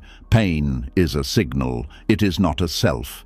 It asks to be felt, understood, and cared for. It does not ask to become the ruler of your life. The story of pain often uses the word always, always rejected, always unlucky, always misunderstood, always alone, always the one who gives more, always the one who gets hurt, always the one left behind. Be careful with always. It is one of the mind's favorite tools for turning a painful pattern into a permanent identity. Always makes the past seem endless. It erases exceptions. It hides moments of kindness, strength, change, and possibility. It takes one wound and stretches it across your entire life. Buddhist wisdom brings you back to impermanence, not as a cold idea, but as medicine. If everything changes, then always is usually a story. A feeling may return often, but it is not always present. A pattern may be strong, but it is not unbreakable. A wound may influence you, but it is not the whole of you. Even the thought, "I cannot heal," appears and disappears. It is not permanent. It visits, it speaks, it fades. If you can observe it, then it is not your entire self. This is where the Buddhist understanding of not-self becomes deeply useful. Not-self does not mean you do not exist. It means the thing you call me is not a fixed, unchanging object. It is made of changing parts: body, feelings, perceptions, mental formations, and consciousness. Your story of pain is also made of changing parts. It feels solid because you keep gathering those parts and calling them me. But when you look closely, you see movement. Feelings rise and pass. Thoughts rise and pass. Memories rise and pass. Body sensations rise and pass. Even identity shifts depending on mood, place, people, and attention. If the painful self were truly fixed, it would never change for even a second. But it does. There are moments you laugh, moments you forget the pain, moments you care for someone, moments you feel beauty, moments you are curious, moments you are calm, moments you want to begin again. These moments may be brief, but they reveal something important. The story of pain is not the whole truth. It may be loud, but it is not total. The mind may argue, but the pain comes back. Yes, it may, but something coming back does not mean it is you. Clouds come back, rain comes back, night comes back. None of them are the sky. In the same way, sadness may return, fear may return, memory may return, but you are not required to build your identity from every returning weather. Buddhist practice helps you become more like the sky, aware of what passes through but not reduced to what passes through. This is not easy in the beginning because the story of pain often feels morally important. It says, if I let this go, I am saying it was okay. It says, if I stop telling the story, no one will know what I endured.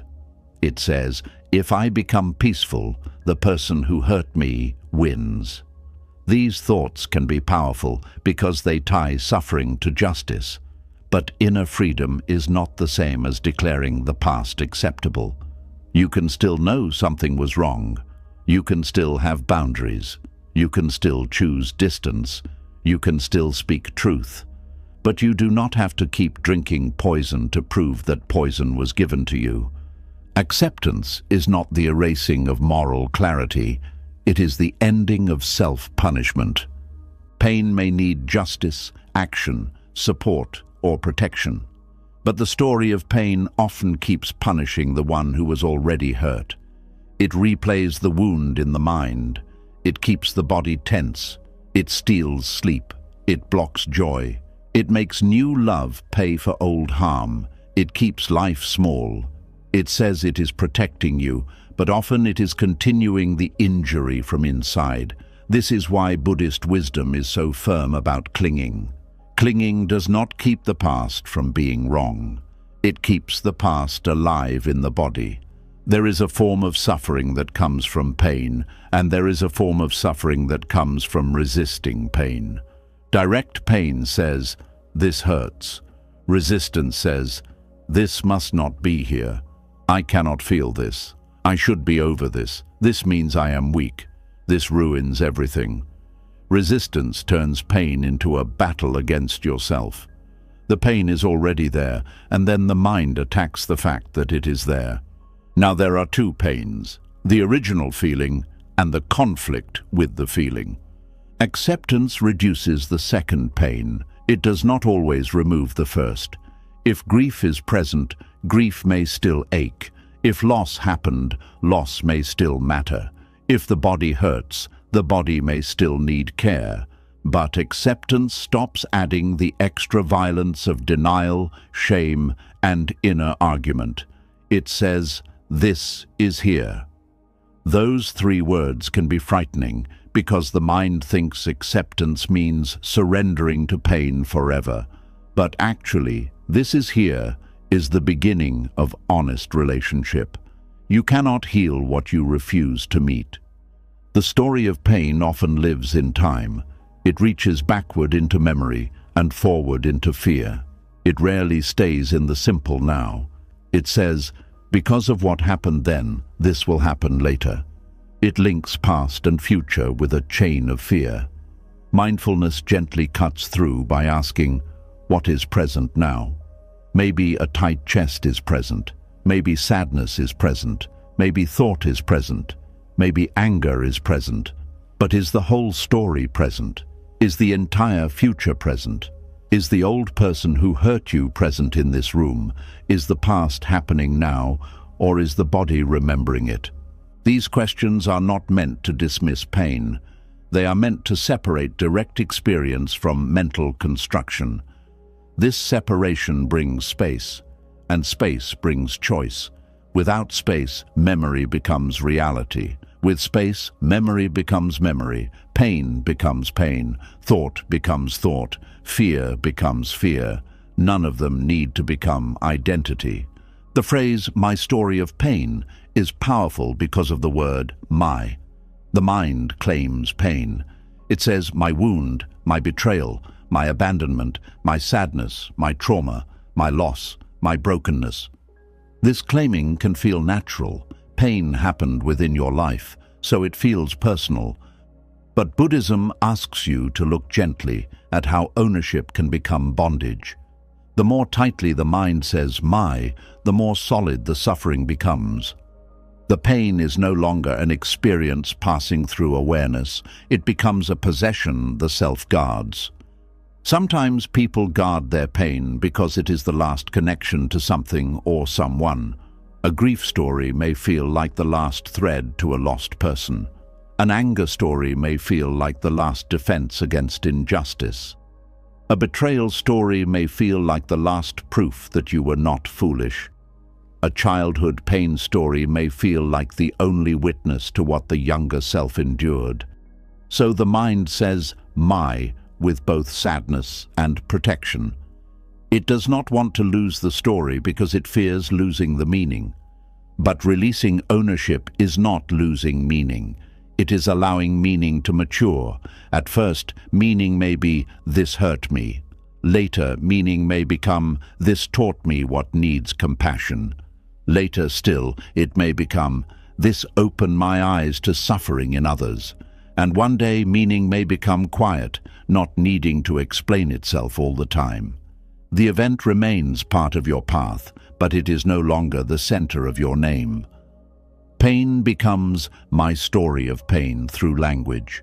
Listen to the sentences you repeat inwardly.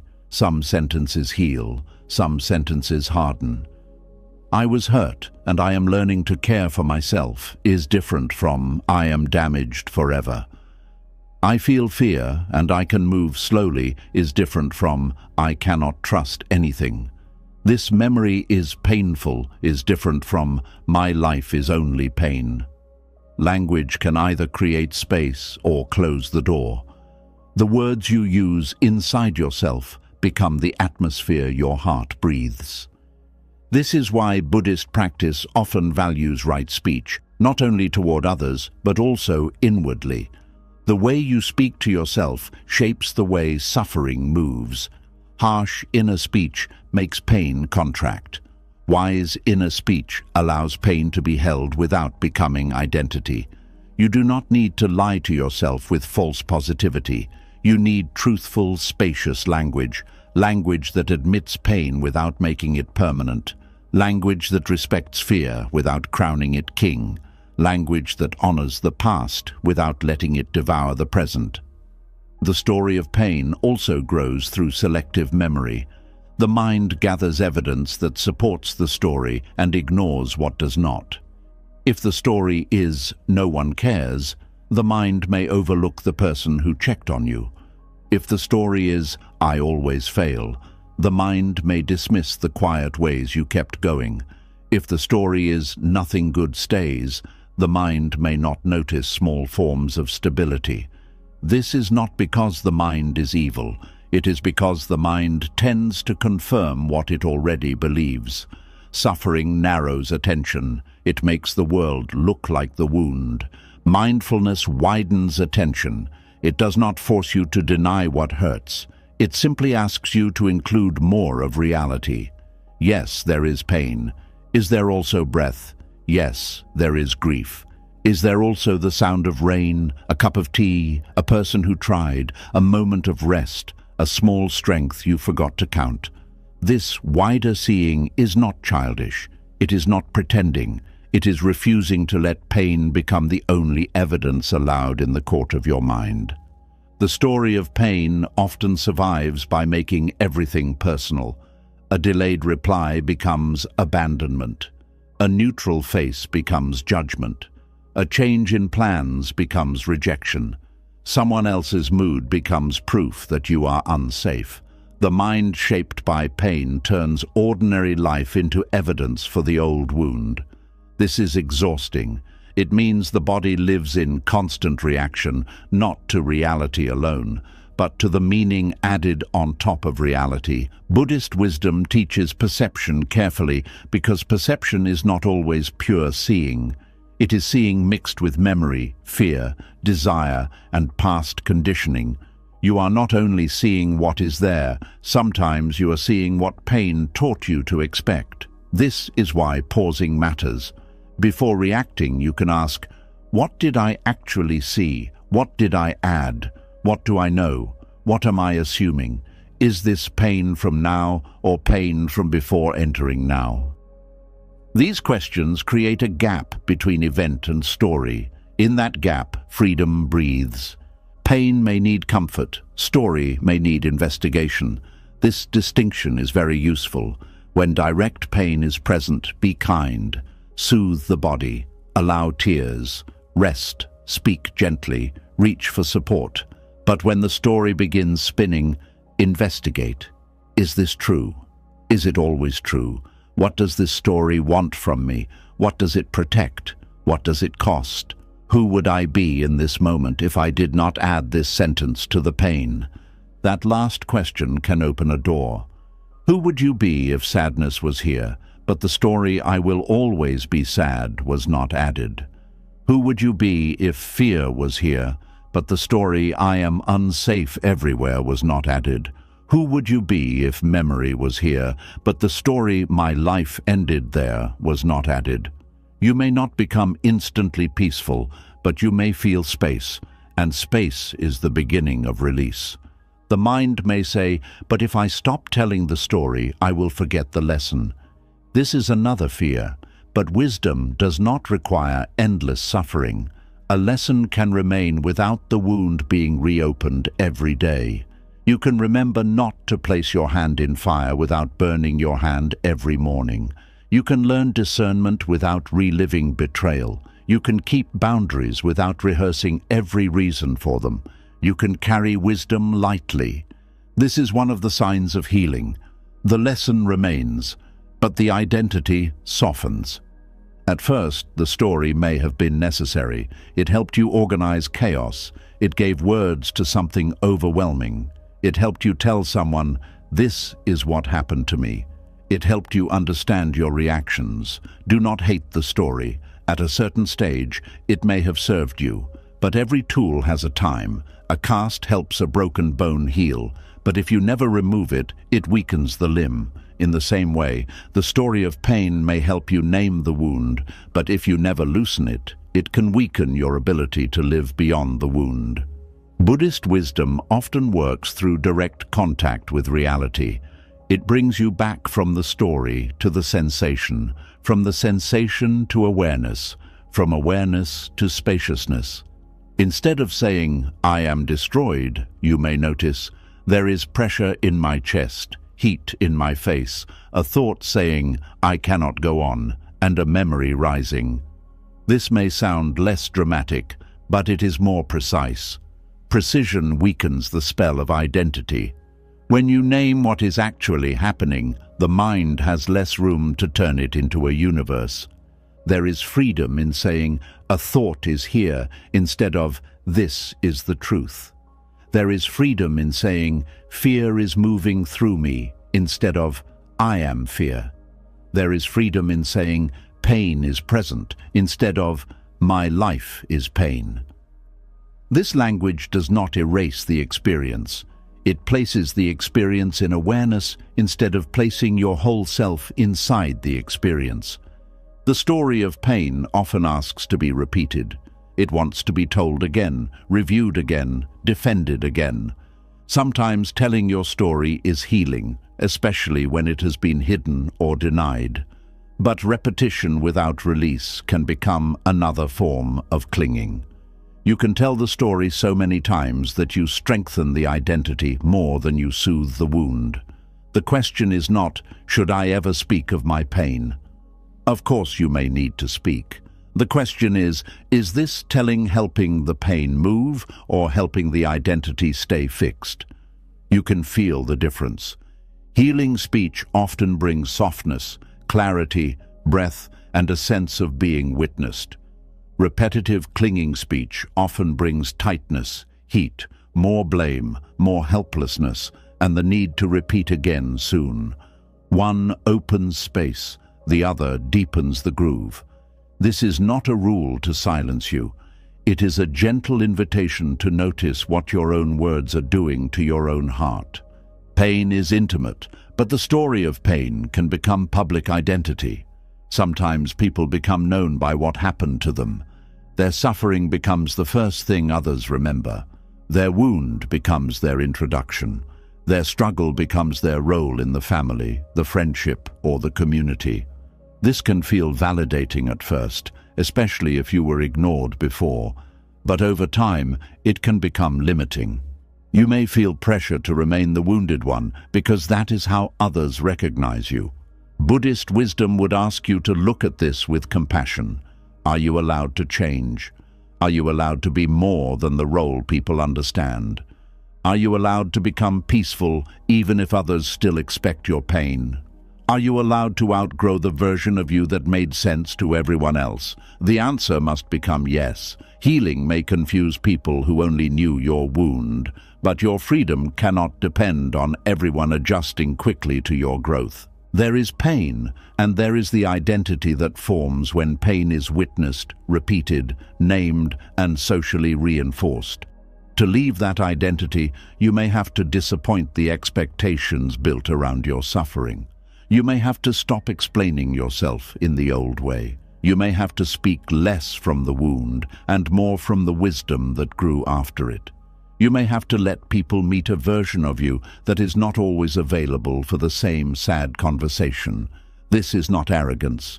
This is growth. The Buddhist difference between pain and my story of pain is not a small idea. It is one of the central doors to liberation.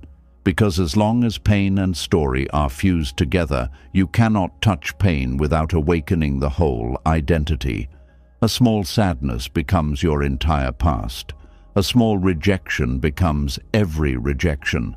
A simple uncertainty becomes proof that life is unsafe. But when pain and story separate, you can care for the sadness without drowning in the identity. You can feel the sting without adding a lifetime sentence. You can meet the moment without inviting every old wound to sit at the table. This is how freedom becomes practical. Not dramatic, but practical.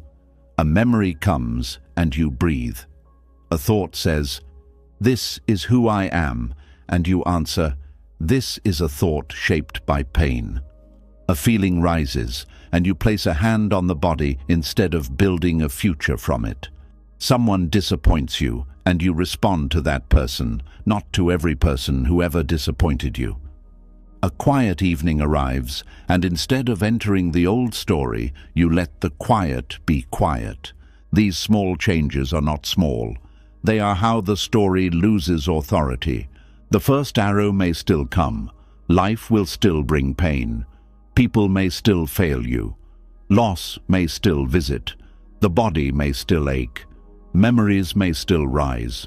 But the second arrow can be understood. The second arrow can be softened.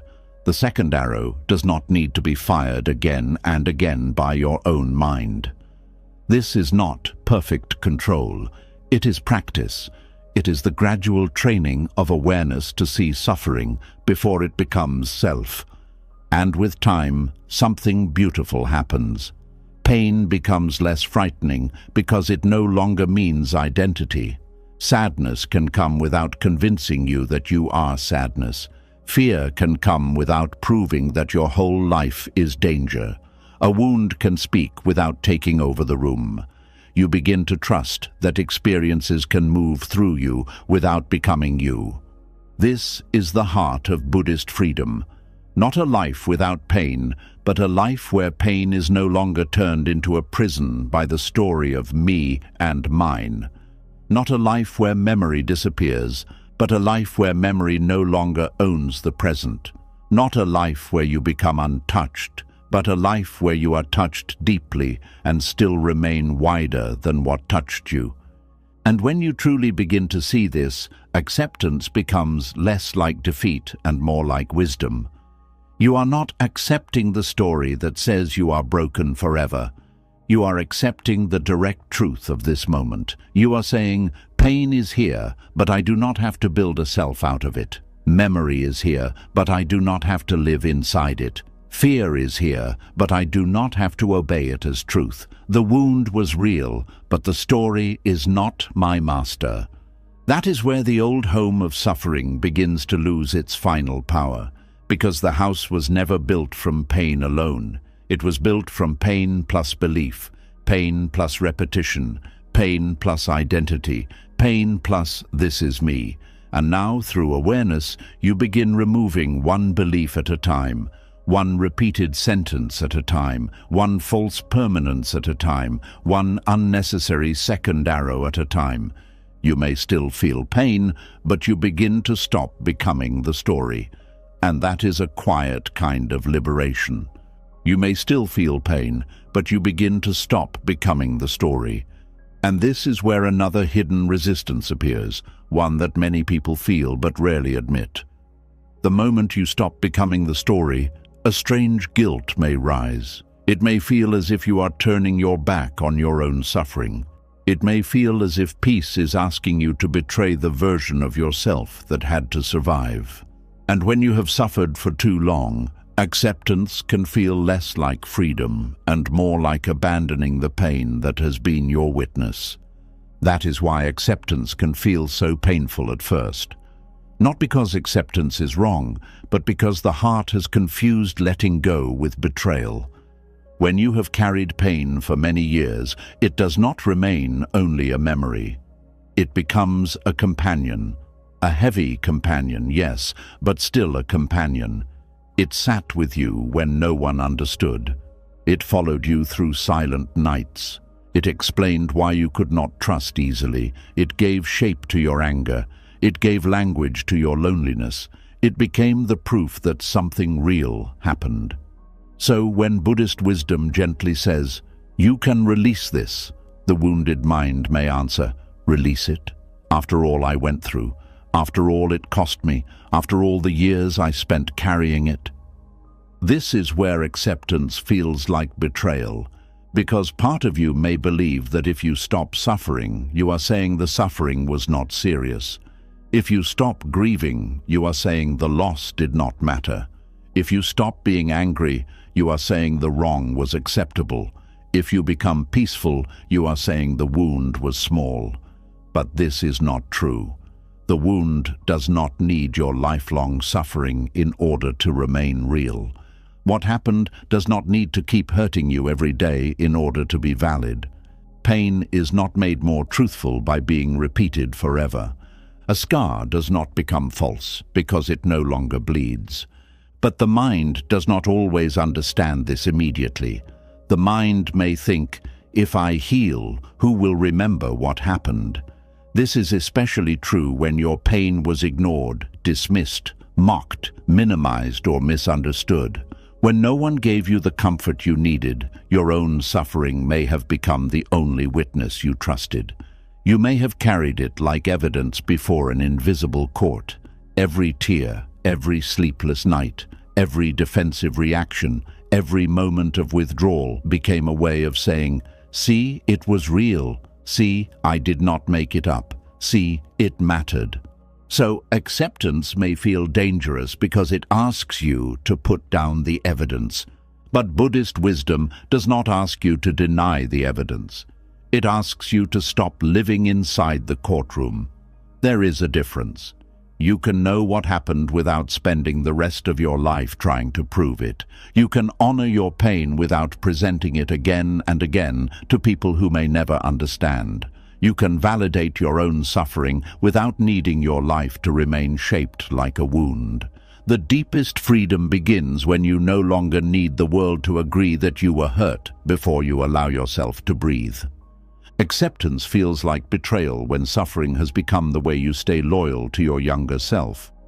Somewhere inside, there may be a version of you who was hurt, abandoned, confused, rejected, or left alone with feelings too heavy to carry. That younger self may still be waiting for protection, waiting for someone to say, "You did not deserve that," waiting for someone to return and make things right, waiting for the past to change its face. And because that younger self still feels frozen in the pain, the adult self may feel guilty for moving on. It may feel cruel to step toward peace, while a part of you still feels stuck back there. But true acceptance is not leaving that younger self behind. True acceptance is finally going back with compassion and saying, "I see you, I believe you. I will not deny what happened, but I will not keep our whole life trapped here." That is not betrayal, that is rescue. The wounded mind often thinks loyalty means staying in the same emotional place. It thinks love means continuing to hurt. It thinks remembrance means refusal to release.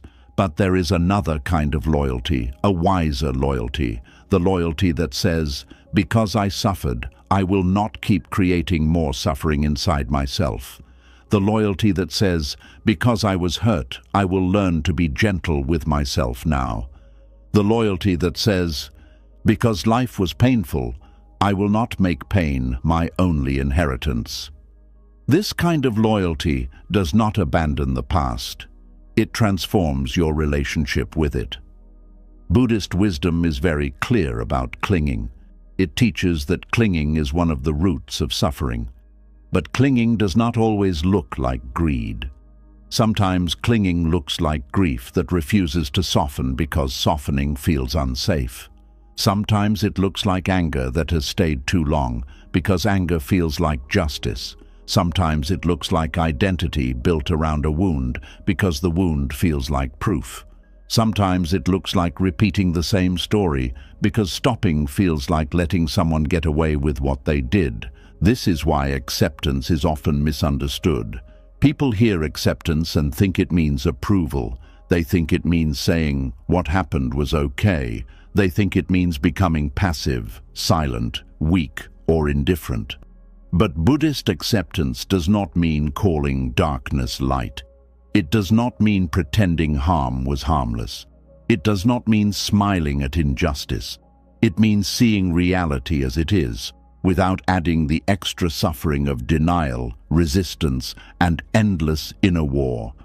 Acceptance says, this happened, it hurt, it had consequences, and now I must decide whether I will keep letting it rule my inner life.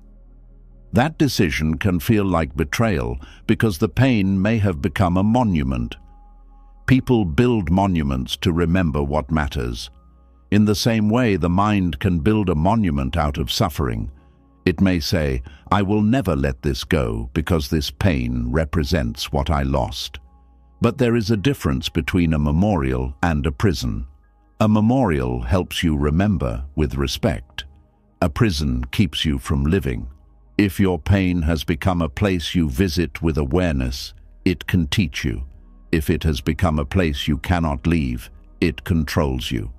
The Buddha's teaching does not remove compassion from pain. It brings more compassion, not less. It says, yes, suffering exists. Yes, your heart was touched. Yes, the wound mattered. But do not add another lifetime of bondage to the wound. This is a deep mercy. Because if you believe healing is betrayal, you may keep punishing yourself out of loyalty to what happened. You may keep your joy small. You may reject peace when it comes.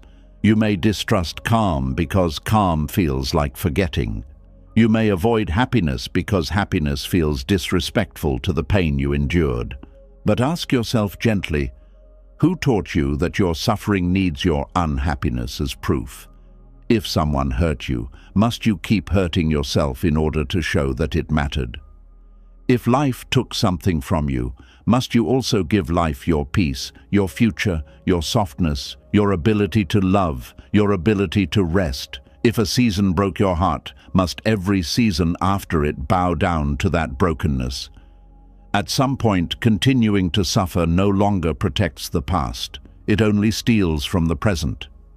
Acceptance feels like betrayal when anger has become your only form of power. For many people, anger arrives after pain because the heart needs to defend its dignity.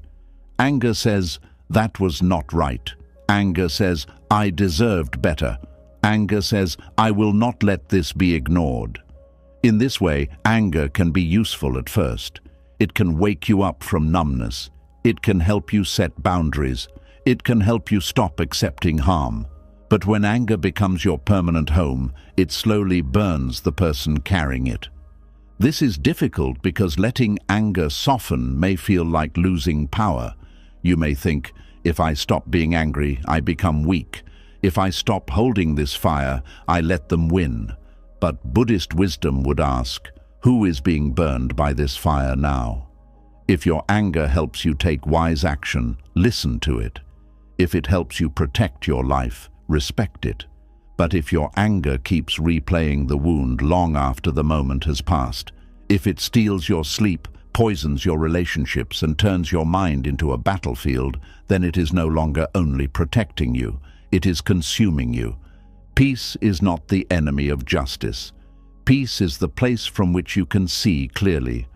A mind trapped in rage may react, but a mind grounded in awareness can respond. It can set boundaries without becoming cruel. It can walk away without needing revenge.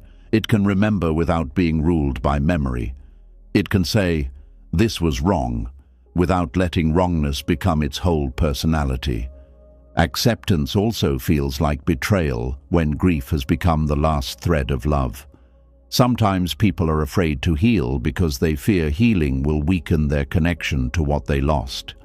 If they stop crying, will it mean they stopped caring? If they feel joy again, will it mean they have forgotten? If they build a new life, will it mean the old life no longer mattered? These fears can make the heart cling to sorrow as if sorrow is proof of love. But love is not measured only by pain. Love can remain as gratitude. Love can remain as tenderness. Love can remain as wisdom. Love can remain as the way you live, the way you treat others, the way you carry forward what mattered. Grief may be one expression of love, but it is not the only expression. If you believe grief must stay sharp forever for love to stay real, you may deny love the chance to become spacious. Buddhist wisdom teaches impermanence not to make the heart cold, but to help the heart hold life more wisely. Everything changes. The form changes. The closeness changes. The body changes. The relationship changes. The season changes. But love, when purified by awareness, does not have to remain trapped in the shape of pain. It can become blessing. It can become compassion. It can become a quiet strength that says, "This mattered deeply, and because it mattered, I will live with more presence, not less."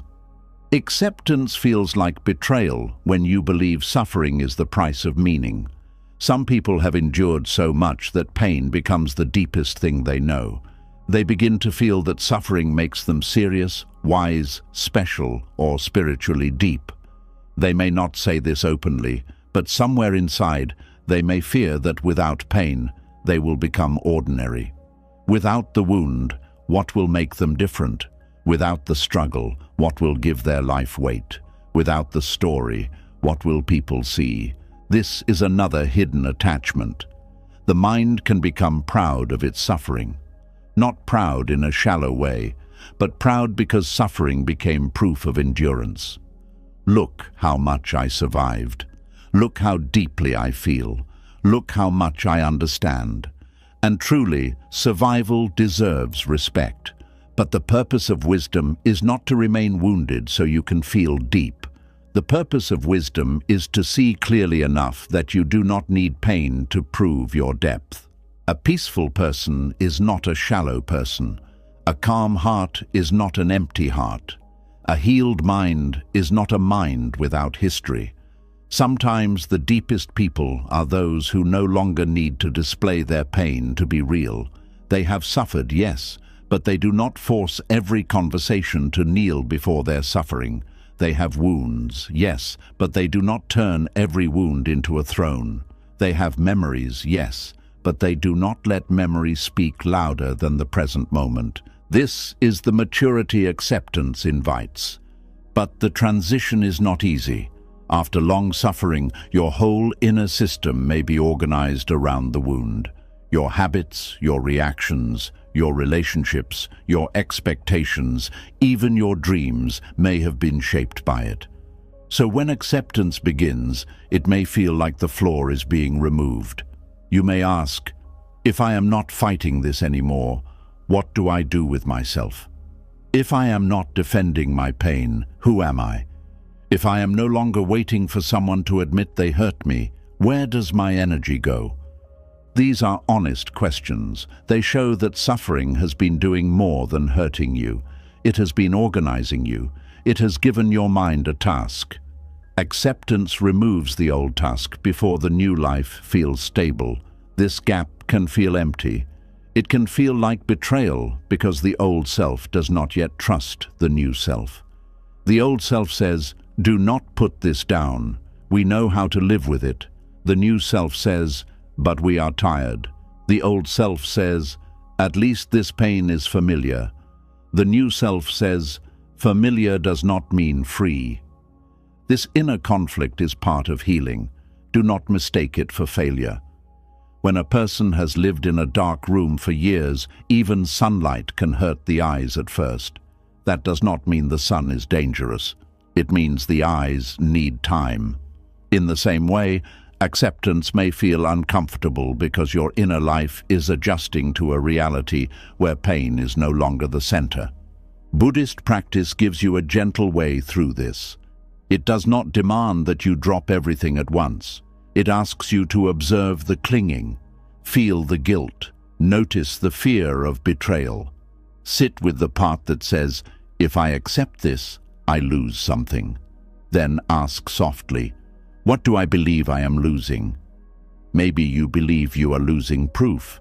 Maybe you believe you are losing identity. Maybe you believe you are losing connection.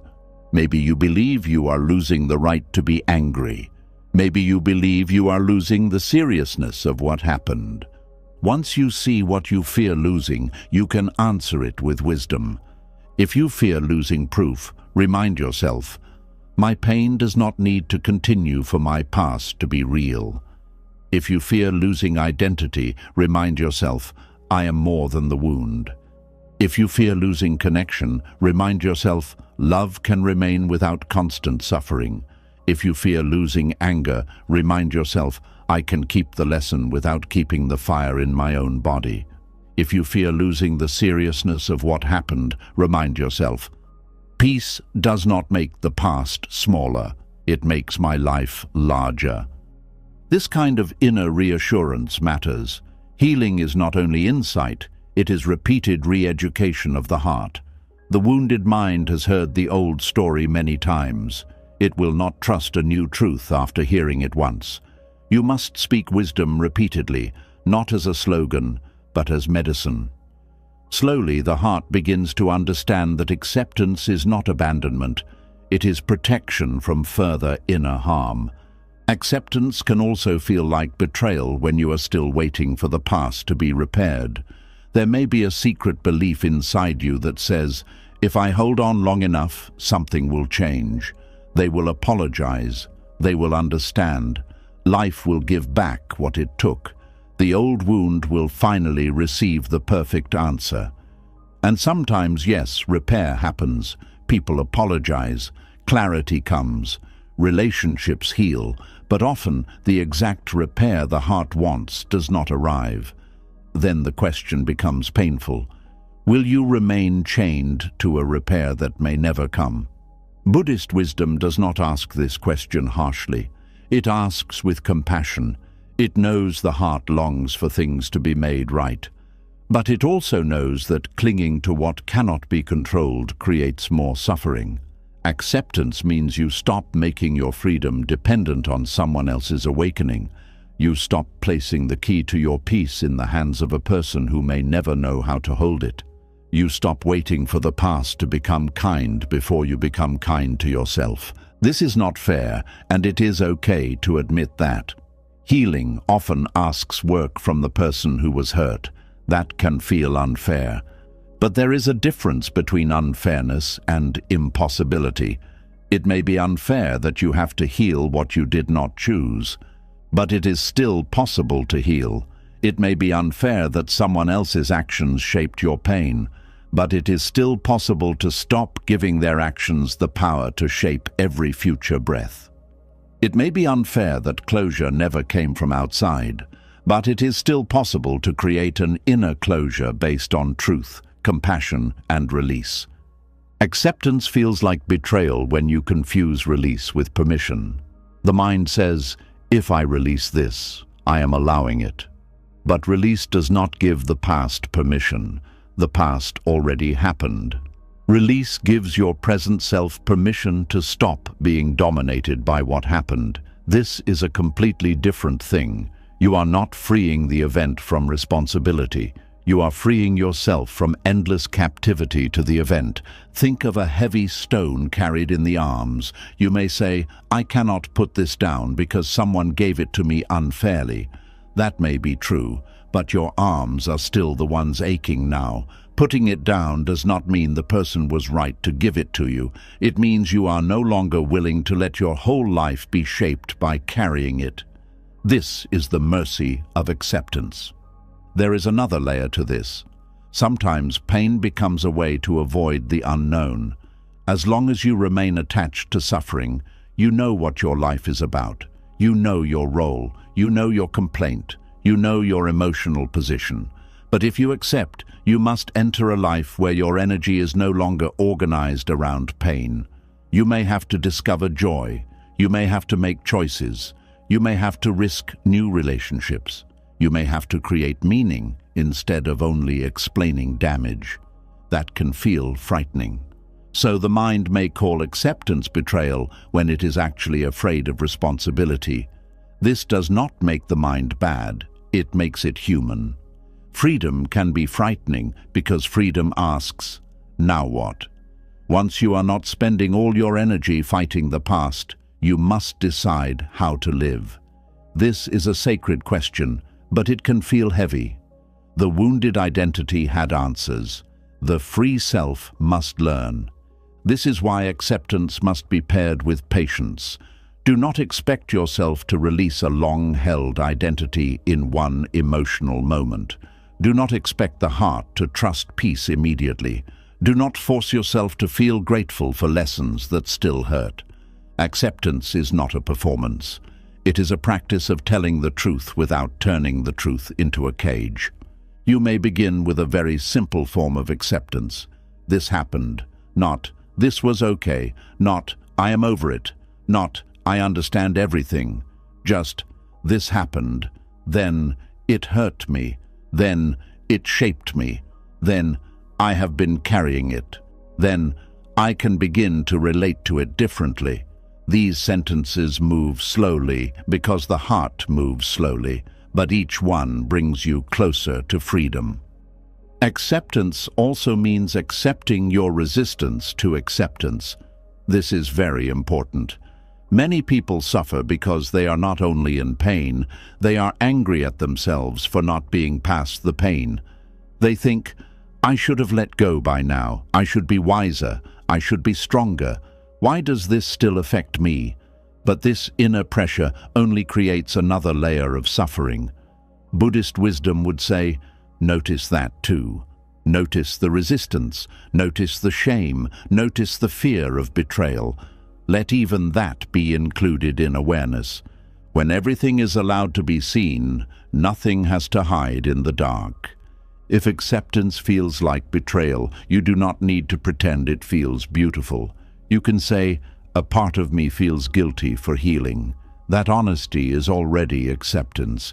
You can say, a part of me is afraid that peace will erase my pain. That awareness is already a doorway. You can say, a part of me still wants the world to know how much it hurt. That truth, held gently, is not weakness. It is the beginning of maturity. The more honestly you meet these parts, the less they need to control you. The part that fears betrayal does not need to be silenced. It needs to be understood. It needs to hear again and again that healing does not mean the pain was fake. It needs to hear that peace does not erase the past. It needs to hear that you can stop suffering without becoming disloyal to yourself. It needs to hear that the wound is allowed to be real, even if your life becomes beautiful afterward. That last truth may be the hardest. Your wound is allowed to be real, even if your life becomes beautiful afterward. Your past is allowed to be painful, even if your future becomes peaceful. Your loss is allowed to matter, even if laughter returns. Your betrayal is allowed to be wrong, even if trust slowly grows again. Your grief is allowed to be sacred, even if joy begins to sit beside it. This is not contradiction. This is wholeness. The mind, trapped in suffering, thinks only one thing can be true at a time. Either I hurt or I heal. Either it mattered or I move on. Either I remember or I betray. Buddhist wisdom teaches a wider way. Pain and peace can both be part of the path. Memory and freedom can exist together. Compassion for the wounded self and movement toward a new life can happen at the same time. You do not have to choose between honoring what happened and allowing yourself to live.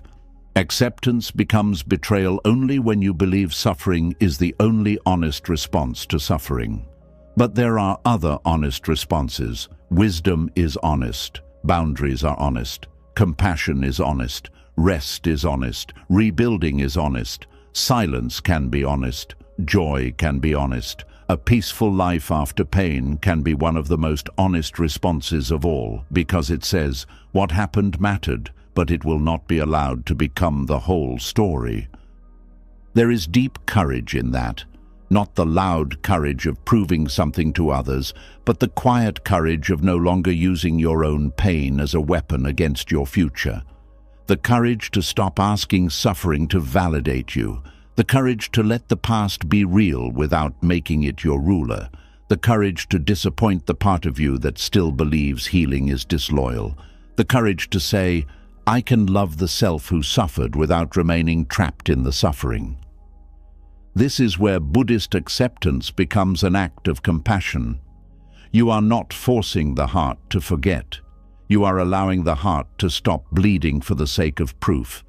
You are not telling the old wound to disappear. You are telling it, you do not have to carry my whole identity anymore. You are not betraying the pain. You are ending the extra pain created by clinging, and slowly acceptance begins to feel different. At first, it may feel like dropping your guard. Then it may feel like guilt. Then it may feel like emptiness. Then it may feel like quiet. Then, one day, it may feel like mercy. The mercy of not needing to repeat the story every day. The mercy of not needing to keep your body tense to prove you were hurt. The mercy of not needing an apology before you breathe. The mercy of not needing pain to be your name. This mercy does not come all at once.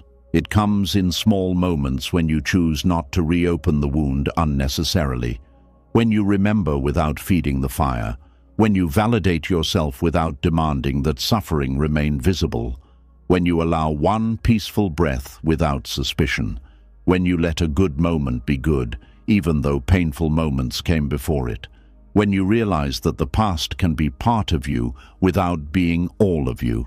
That is when the feeling of betrayal begins to soften, because the heart slowly learns that acceptance is not turning away from the wounded self. It is turning toward that self with more love than suffering ever could. Suffering may have kept the wound alive, but acceptance begins to care for the one who was wounded. Suffering says, "Stay here with me forever." Acceptance says, "I will not abandon you, but I will not let this be the end of us." And maybe that is the truest healing, not rejecting the pain, not worshipping the pain, not denying the pain, but holding it with enough wisdom that it no longer has to become your whole life. Acceptance does not betray your suffering. Acceptance betrays the lie that you must suffer forever to prove that you once suffered deeply. Acceptance does not betray your suffering. Acceptance betrays the lie that you must suffer forever to prove that you once suffered deeply.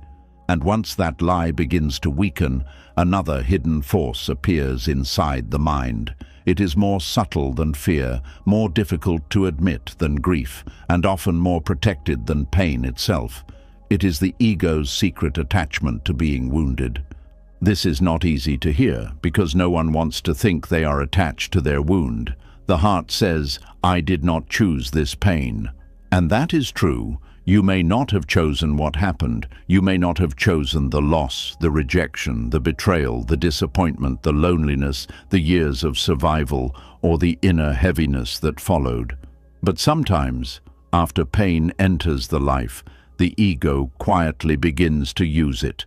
Not because you are bad, not because your pain is fake, not because you enjoy suffering, but because the ego can turn almost anything into identity, even sorrow.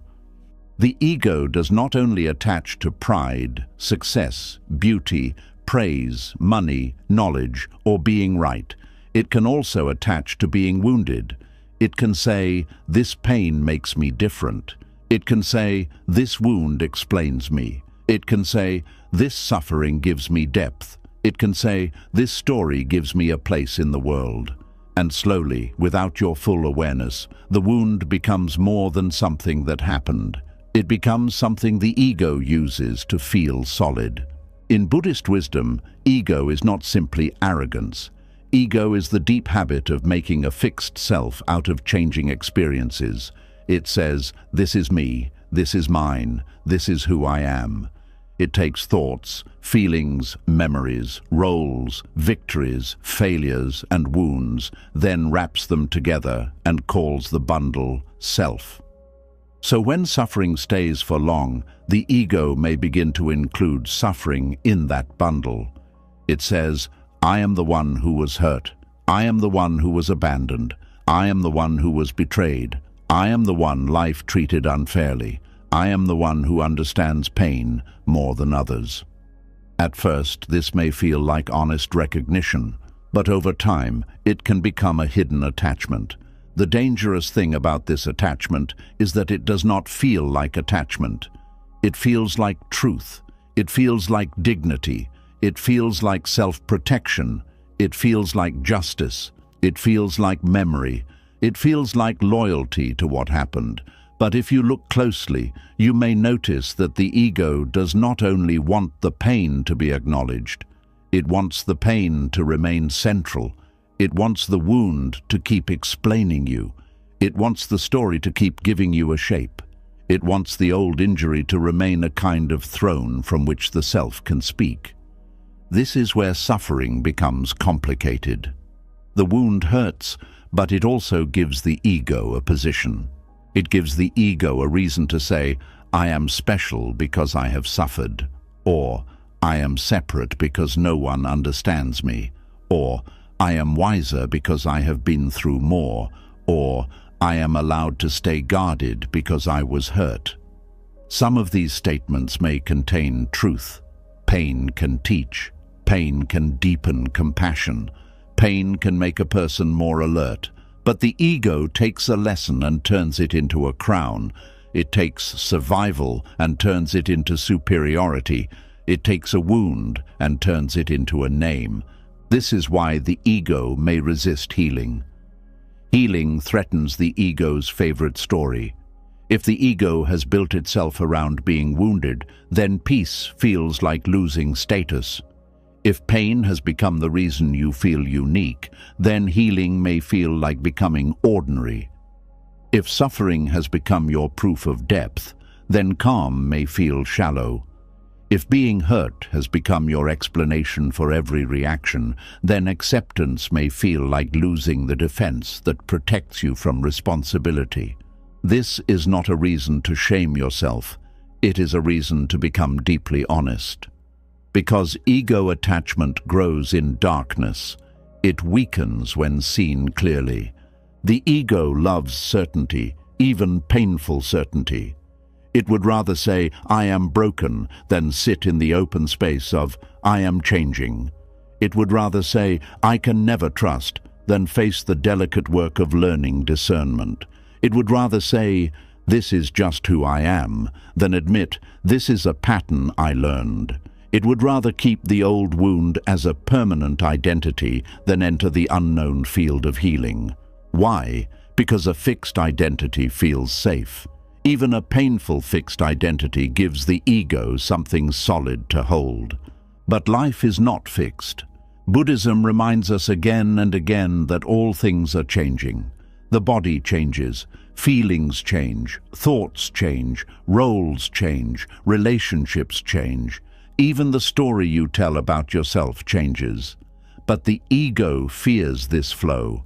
It wants to freeze life into a self-image. It says, this is me. And when the self-image is wounded, it says, this wounded me is the real me. That is where suffering deepens, because now healing is not only a matter of easing pain.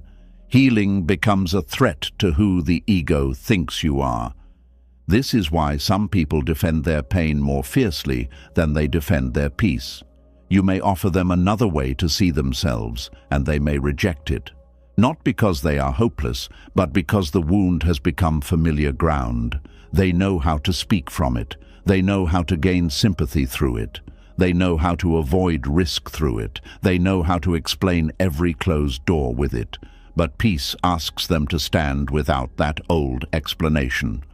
Peace asks them to be present without the drama of injury. Peace asks them to become larger than the wound. And the ego says, but if I am no longer this wound, what am I? That question can feel terrifying. The ego's secret attachment to being wounded often shows itself through repeated self-description. Listen carefully to how a person introduces themselves to themselves. I am someone who always gets hurt. People never choose me. I cannot trust anyone. I am too damaged. I have been through too much. I am different from people who have easy lives. These sentences may feel like honesty, but they may also be rituals of identity. Each time the sentence is repeated, the wounded self becomes stronger. The ego hears itself named again and again, and it feels confirmed. This is why Buddhist practice pays close attention to thought and speech. Words are not empty. They shape inner reality. When you keep calling yourself by your wound, the mind begins to bow to that name. When you keep saying, "This is who I am," the heart stops searching for other possibilities. When you keep repeating the old pain as your primary identity, you may not notice the quiet ways you are refusing to let a new self emerge. And yet the goal is not to replace one ego identity with another. Buddhism is not asking you to move from "I am wounded" to "I am perfectly healed and superior." That would only be another ego costume. The deeper invitation is softer. Stop making a fixed self out of any passing condition. Pain is present sometimes. Strength is present sometimes. Fear is present sometimes. Calm is present sometimes. Confusion is present sometimes. Wisdom is present sometimes. None of them needs to become the whole of you. The ego wants to own experience. Awareness simply witnesses it. This is the difference between saying, "I am wounded," and saying, "A wound is being felt." The first creates identity. The second creates space. The first becomes a prison. The second becomes a doorway. When you say, "I am wounded," the wound becomes the center of the self. When you say, "Pain is present," you are still honest, but you are no longer trapped inside the pain as your only name. The ego may also attach to being wounded because the wound gives moral advantage. This is a very subtle point. When a person has been hurt, they may unconsciously begin to feel that their suffering makes them more righteous, more innocent, or more entitled to be understood without question. Their pain becomes a shield against correction. It says, "Because I suffered, no one can challenge me." It says, "Because I was hurt, my reactions are always justified." It says, "Because I have endured, I do not need to examine how I may now be hurting myself or others." This is where pain can become spiritually dangerous. A wound can make you humble, but it can also make you self-protective in a way that refuses accountability. It can open the heart, but it can also harden the ego. It can deepen compassion, but it can also create a hidden belief that your suffering makes you exempt from growth. Buddhist wisdom does not allow this kind of hiding. It offers compassion, yes, but it also offers clear seeing. It says, "You were hurt, and now you must look at what you are doing with that hurt." This is not blame. It is liberation. Because if your wound has become an excuse for every reaction, you remain trapped. If your past has become the reason you never question your present behavior, you remain chained to the past. If your suffering has become a shield against honest reflection, then the wound has become the ego's hiding place. And as long as the ego hides inside the wound, healing will feel like exposure. The wounded ego often says, "Do not ask me to change. Look at what I have been through." But wisdom says, "Because of what you have been through, you deserve to change." The wounded ego says, "My pain explains everything." Wisdom says, "Your pain explains some things, but it does not have to control everything." The wounded ego says, "I cannot help being this way." Wisdom says, "You can begin gently, one moment at a time." The wounded ego says, "If I let go, I lose myself." Wisdom says, "If you let go, you may finally meet yourself without the wound standing in front." There is a kind of identity that forms when suffering becomes a source of attention. This must be spoken about with tenderness. Some people did not receive love when they were joyful, calm, or simply present. They received concern only when they were in crisis. They received tenderness only when they were visibly hurting. They received patience only when they were breaking down. So the ego learned, pain makes me seen. It learned, if I am okay, I disappear. And once the ego learns this, it may resist peace because peace feels like invisibility. This does not mean the person is pretending. It means the nervous system and the ego have learned a painful bargain. Suffering brings connection, but connection based only on suffering is unstable. It keeps the person tied to the role of the wounded one. It makes healing feel socially risky. It creates the fear that if you become peaceful, people will stop caring. But true love should not require constant injury. True connection should not need you to remain wounded in order for you to matter. Buddhist compassion helps you see this without self-hatred. It allows you to say, of course I wanted to be seen. Of course I wanted someone to notice my pain. Of course I held on to the language that finally brought care. But I can learn to be seen in peace too. I can learn to receive love without needing to bleed emotionally for it. I can learn to matter even when I am not in crisis. That is a profound shift. To believe you can matter without suffering.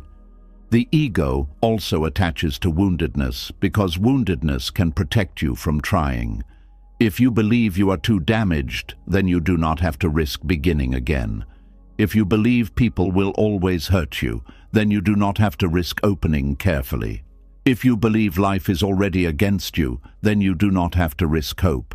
If you believe healing is impossible, then you do not have to face the slow discipline healing requires.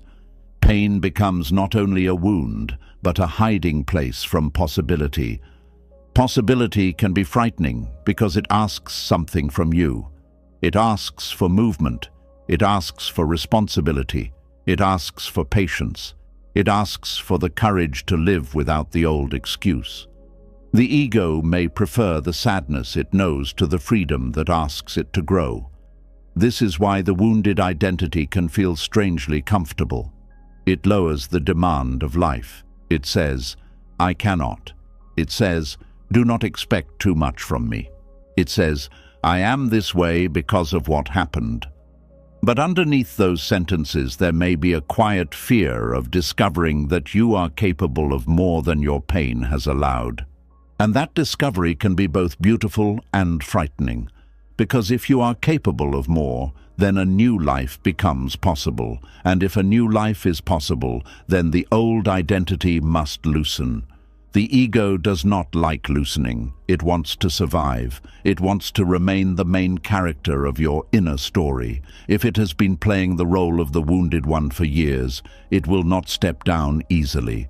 It may create guilt. It may create fear. It may create suspicion. It may tell you peace is fake, healing is betrayal, joy is unsafe, and acceptance is weakness. It will say anything to keep its position. This is why mindfulness is necessary. You cannot argue with the ego in the same language it uses. The ego loves argument because argument keeps it central. You must observe it. You must notice how it moves. Notice when it turns pain into importance.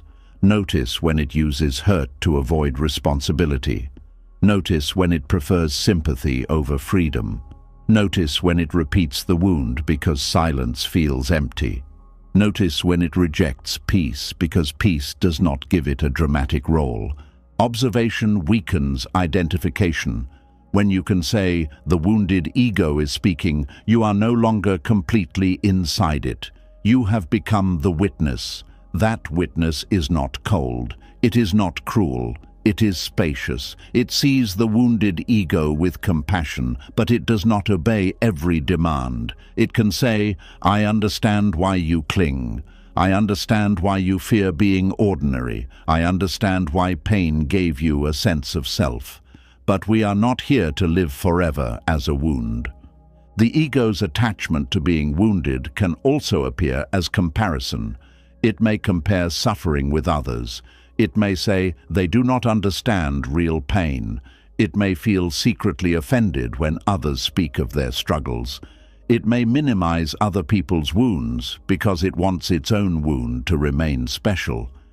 This is painful to admit, but important. When suffering becomes identity, the ego may begin protecting its rank in the world of pain. It wants to be the one who suffered most, endured most, understood most deeply.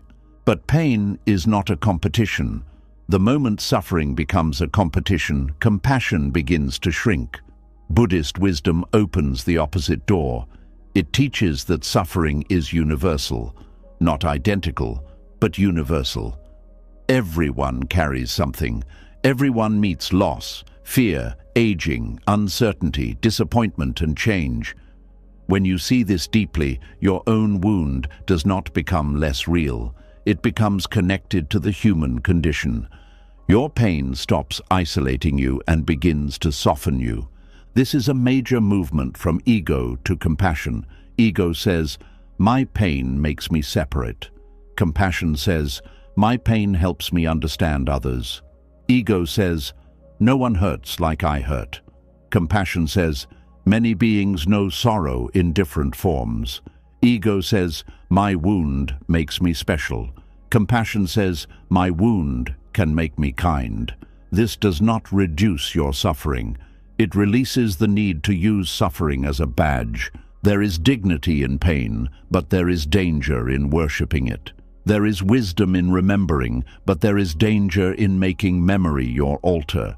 There is strength in survival, but there is danger in refusing to become anything beyond a survivor. The ego can take the most sacred parts of your healing and turn them into identity. Even spiritual language can become ego's clothing. A person can say, "I am healing," but secretly become attached to being seen as the wounded healer, the deep one, the one with the most powerful story. The ego does not disappear because the language becomes spiritual. It simply learns new words. This is why Buddhist wisdom keeps returning to direct seeing, not the image of healing, not the identity of being wise, not the performance of depth, direct seeing. What is happening now? Is there clinging?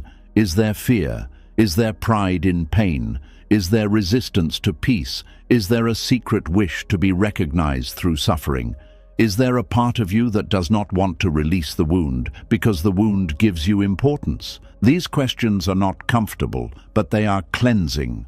They bring humility, and humility is medicine for the wounded ego.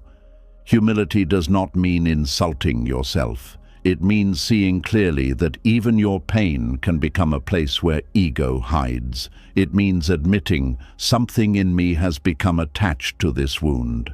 That admission can feel sharp at first, but it is not condemnation. It is freedom beginning. Because what is unconscious controls you. What is seen can be held differently.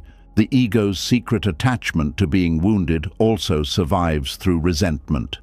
Resentment gives the ego a sense of power because it keeps the offender, the loss or the unfairness present in the mind. It says, "I will not let this go." But often resentment is not true power. It is a way of keeping the self attached to the wound. The ego may prefer resentment because resentment gives it a story to return to, an enemy to focus on, a reason to feel morally awake.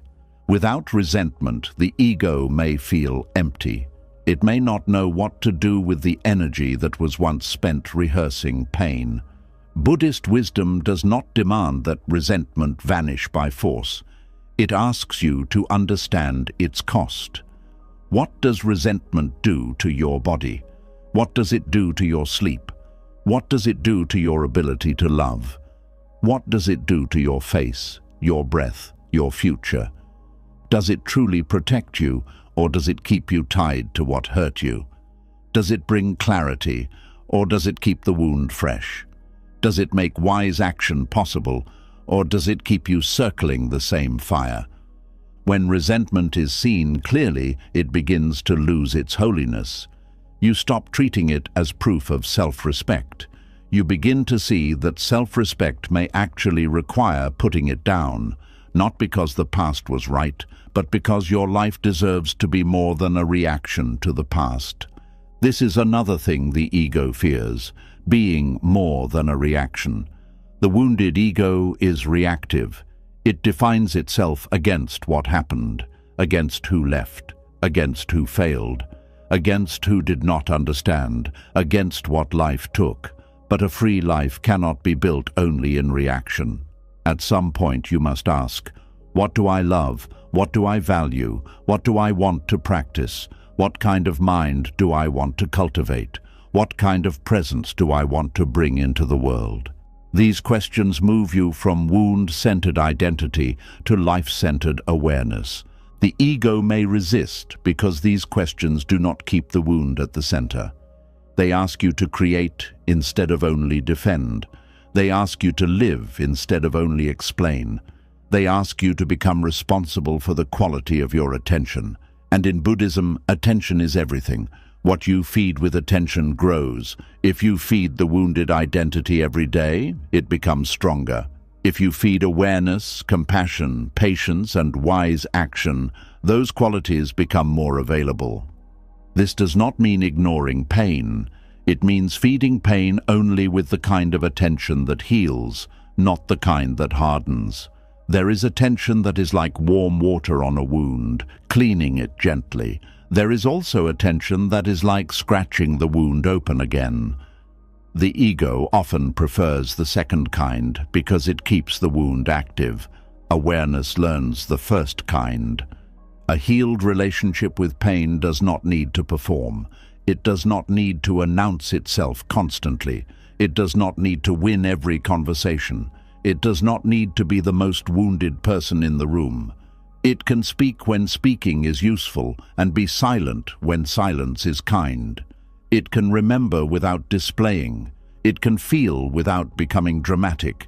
It can protect boundaries without building identity around defense. This is not emotional deadness, it is maturity. The wounded ego often fears maturity because maturity is quieter than pain. Pain can be loud. Pain can command attention. Pain can create intensity. Maturity can feel too simple at first. It says, feel this, learn from it, do not become it. Act wisely, release what burns you, return to the breath. The ego may call this boring because it does not provide the same drama. But peace is often quiet. Healing is often quiet. Real freedom rarely performs for applause. This is why the ego may keep looking for conflict. Conflict gives wounded identity something to do. If there is conflict, the ego can feel justified. It can say, see, I knew I had to be guarded. It can return to its old role. But without conflict, the ego has to face itself. It has to sit in stillness. It has to feel the emptiness beneath the story. It has to admit that some of the battle is now being continued from within. This is painful, but it is also a doorway. When outer enemies disappear and inner war remains, you begin to see that the work is no longer only about what happened. It is about the self that formed around what happened. This is exactly where Buddhist practice becomes powerful. It does not stop at blaming the outer world. It turns the light inward, not to deny the world's harm, but to free the mind from carrying that harm in every breath. The ego's attachment to being wounded begins to loosen when you stop rewarding the wounded identity with constant belief. A thought arises.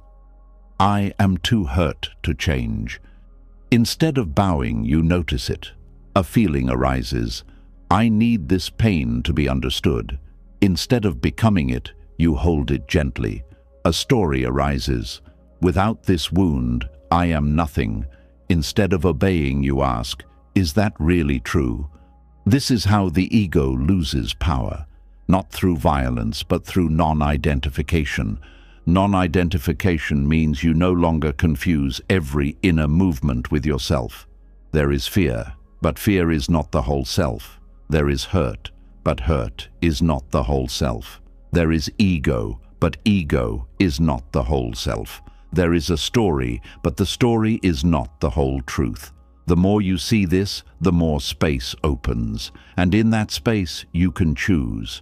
You can choose to validate pain without building identity from it. You can choose boundaries without bitterness as your home. You can choose memory without worship. You can choose wisdom without superiority.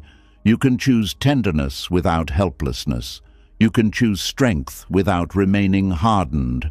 You can choose to be someone who suffered, not someone who is only suffering. The ego may still whisper, but then who are you? And perhaps the answer is not a fixed sentence. Perhaps you do not need to replace the wounded identity with another rigid identity. Perhaps the answer is, I am here, I am aware, I am learning, I am not finished, I am not only what happened, I am not required to make a permanent self out of temporary pain. That answer may feel less dramatic, but it is more alive. The ego wants a statue. Awareness wants a river. A statue is fixed. It cannot grow. It cannot bend. It cannot breathe. A river moves. It changes shape without losing its nature. It meets rocks and keeps flowing. It does not need to announce itself as wounded by every stone it passed. It simply continues. Buddhist wisdom invites you to become more like the river, not untouched, but moving, not careless, but free, not without memory, but not imprisoned by memory. The secret attachment to being wounded is healed through compassion and clear seeing together. Compassion alone may comfort the wound, but leave the ego hidden. Clear seeing alone may become harsh if it lacks tenderness. Together, they create balance. Compassion says, I understand why you became attached to this wound.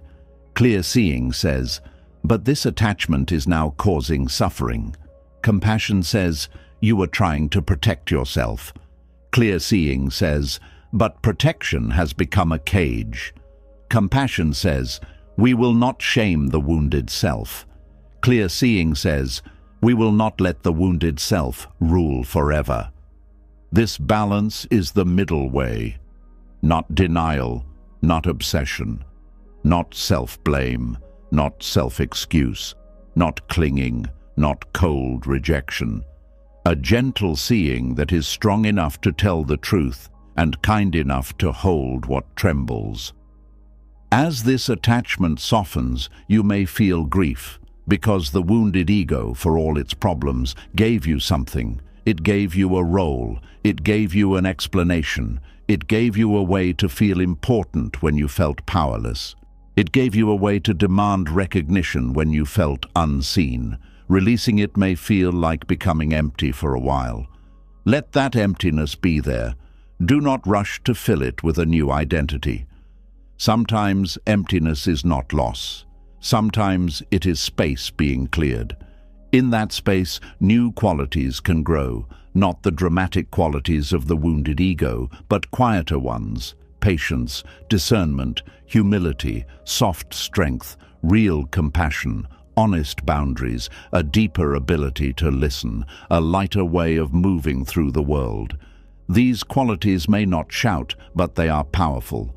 They do not need suffering as their throne. They arise from awareness. Eventually you may see that being wounded was never your deepest identity. It was a condition, a painful condition, a meaningful condition, a condition that shaped you, taught you, challenged you, and perhaps changed the direction of your life. But still a condition, not the final truth of who you are, not the permanent self, not the whole sky. And when this becomes clear, the ego loses its secret grip. You no longer need pain to make you special. You no longer need the wound to make you deep. You no longer need suffering to prove your story mattered. You no longer need to be recognized as wounded before you allow yourself to heal. You can bow to what happened, take the wisdom, care for the tender places, and continue. This is not the death of your truth. It is the death of the ego's ownership of your truth. And on the other side of that, there is a quieter freedom. The freedom to be ordinary without feeling empty. The freedom to be peaceful without feeling shallow. the freedom to be strong without performing survival, the freedom to be seen without displaying pain, the freedom to have a past without being possessed by it. The ego may have been attached to being wounded, but awareness is not. Awareness can hold the wound and still remain open. Awareness can remember and still breathe. Awareness can grieve and still love. Awareness can say, "This hurt me," without adding, "This is all I am." That is where healing deepens, not when pain is denied, not when the ego is hated, but when the wound is no longer allowed to define the whole being. The wounded identity may have protected you once, but it cannot carry you into freedom. At some point, the hand must open, the story must soften, the ego must step down from the throne of pain. And what remains is not emptiness, but presence. A presence that does not need to be wounded to be real. Acceptance becomes hard when pain has stayed long enough to feel like home. You learned how to survive inside it. You learned how to explain yourself through it. You learned how to expect more hardship before peace could even arrive. And somewhere along the way, suffering stopped feeling like something you carried and started feeling like who you were. But Buddhist wisdom brings you back to a deeper truth. Pain is real, but it is not your permanent self. The wound happened, but you are not the wound. The story shaped you, but it does not have to own you. The ego may cling to being wounded, the mind may fear peace, and the heart may feel guilty for letting go, but acceptance is not betrayal. Acceptance is the quiet moment you stop asking your suffering to prove your worth. You do not need to keep bleeding to prove you were hurt. You do not need to keep carrying the past to show that it mattered.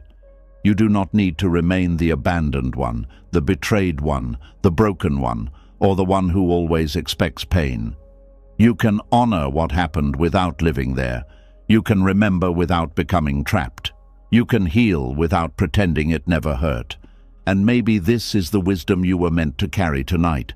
Freedom does not begin when every pain disappears. Freedom begins when you stop calling pain your name. If this message touched something deep in you, write in the comments, "I am more than my pain." Let that be your quiet promise to yourself, and let others reading it know they are not walking this path alone. And if you want more Buddhist wisdom for healing, peace, and inner freedom, subscribe to the channel and turn on the bell so you do not miss the next lesson.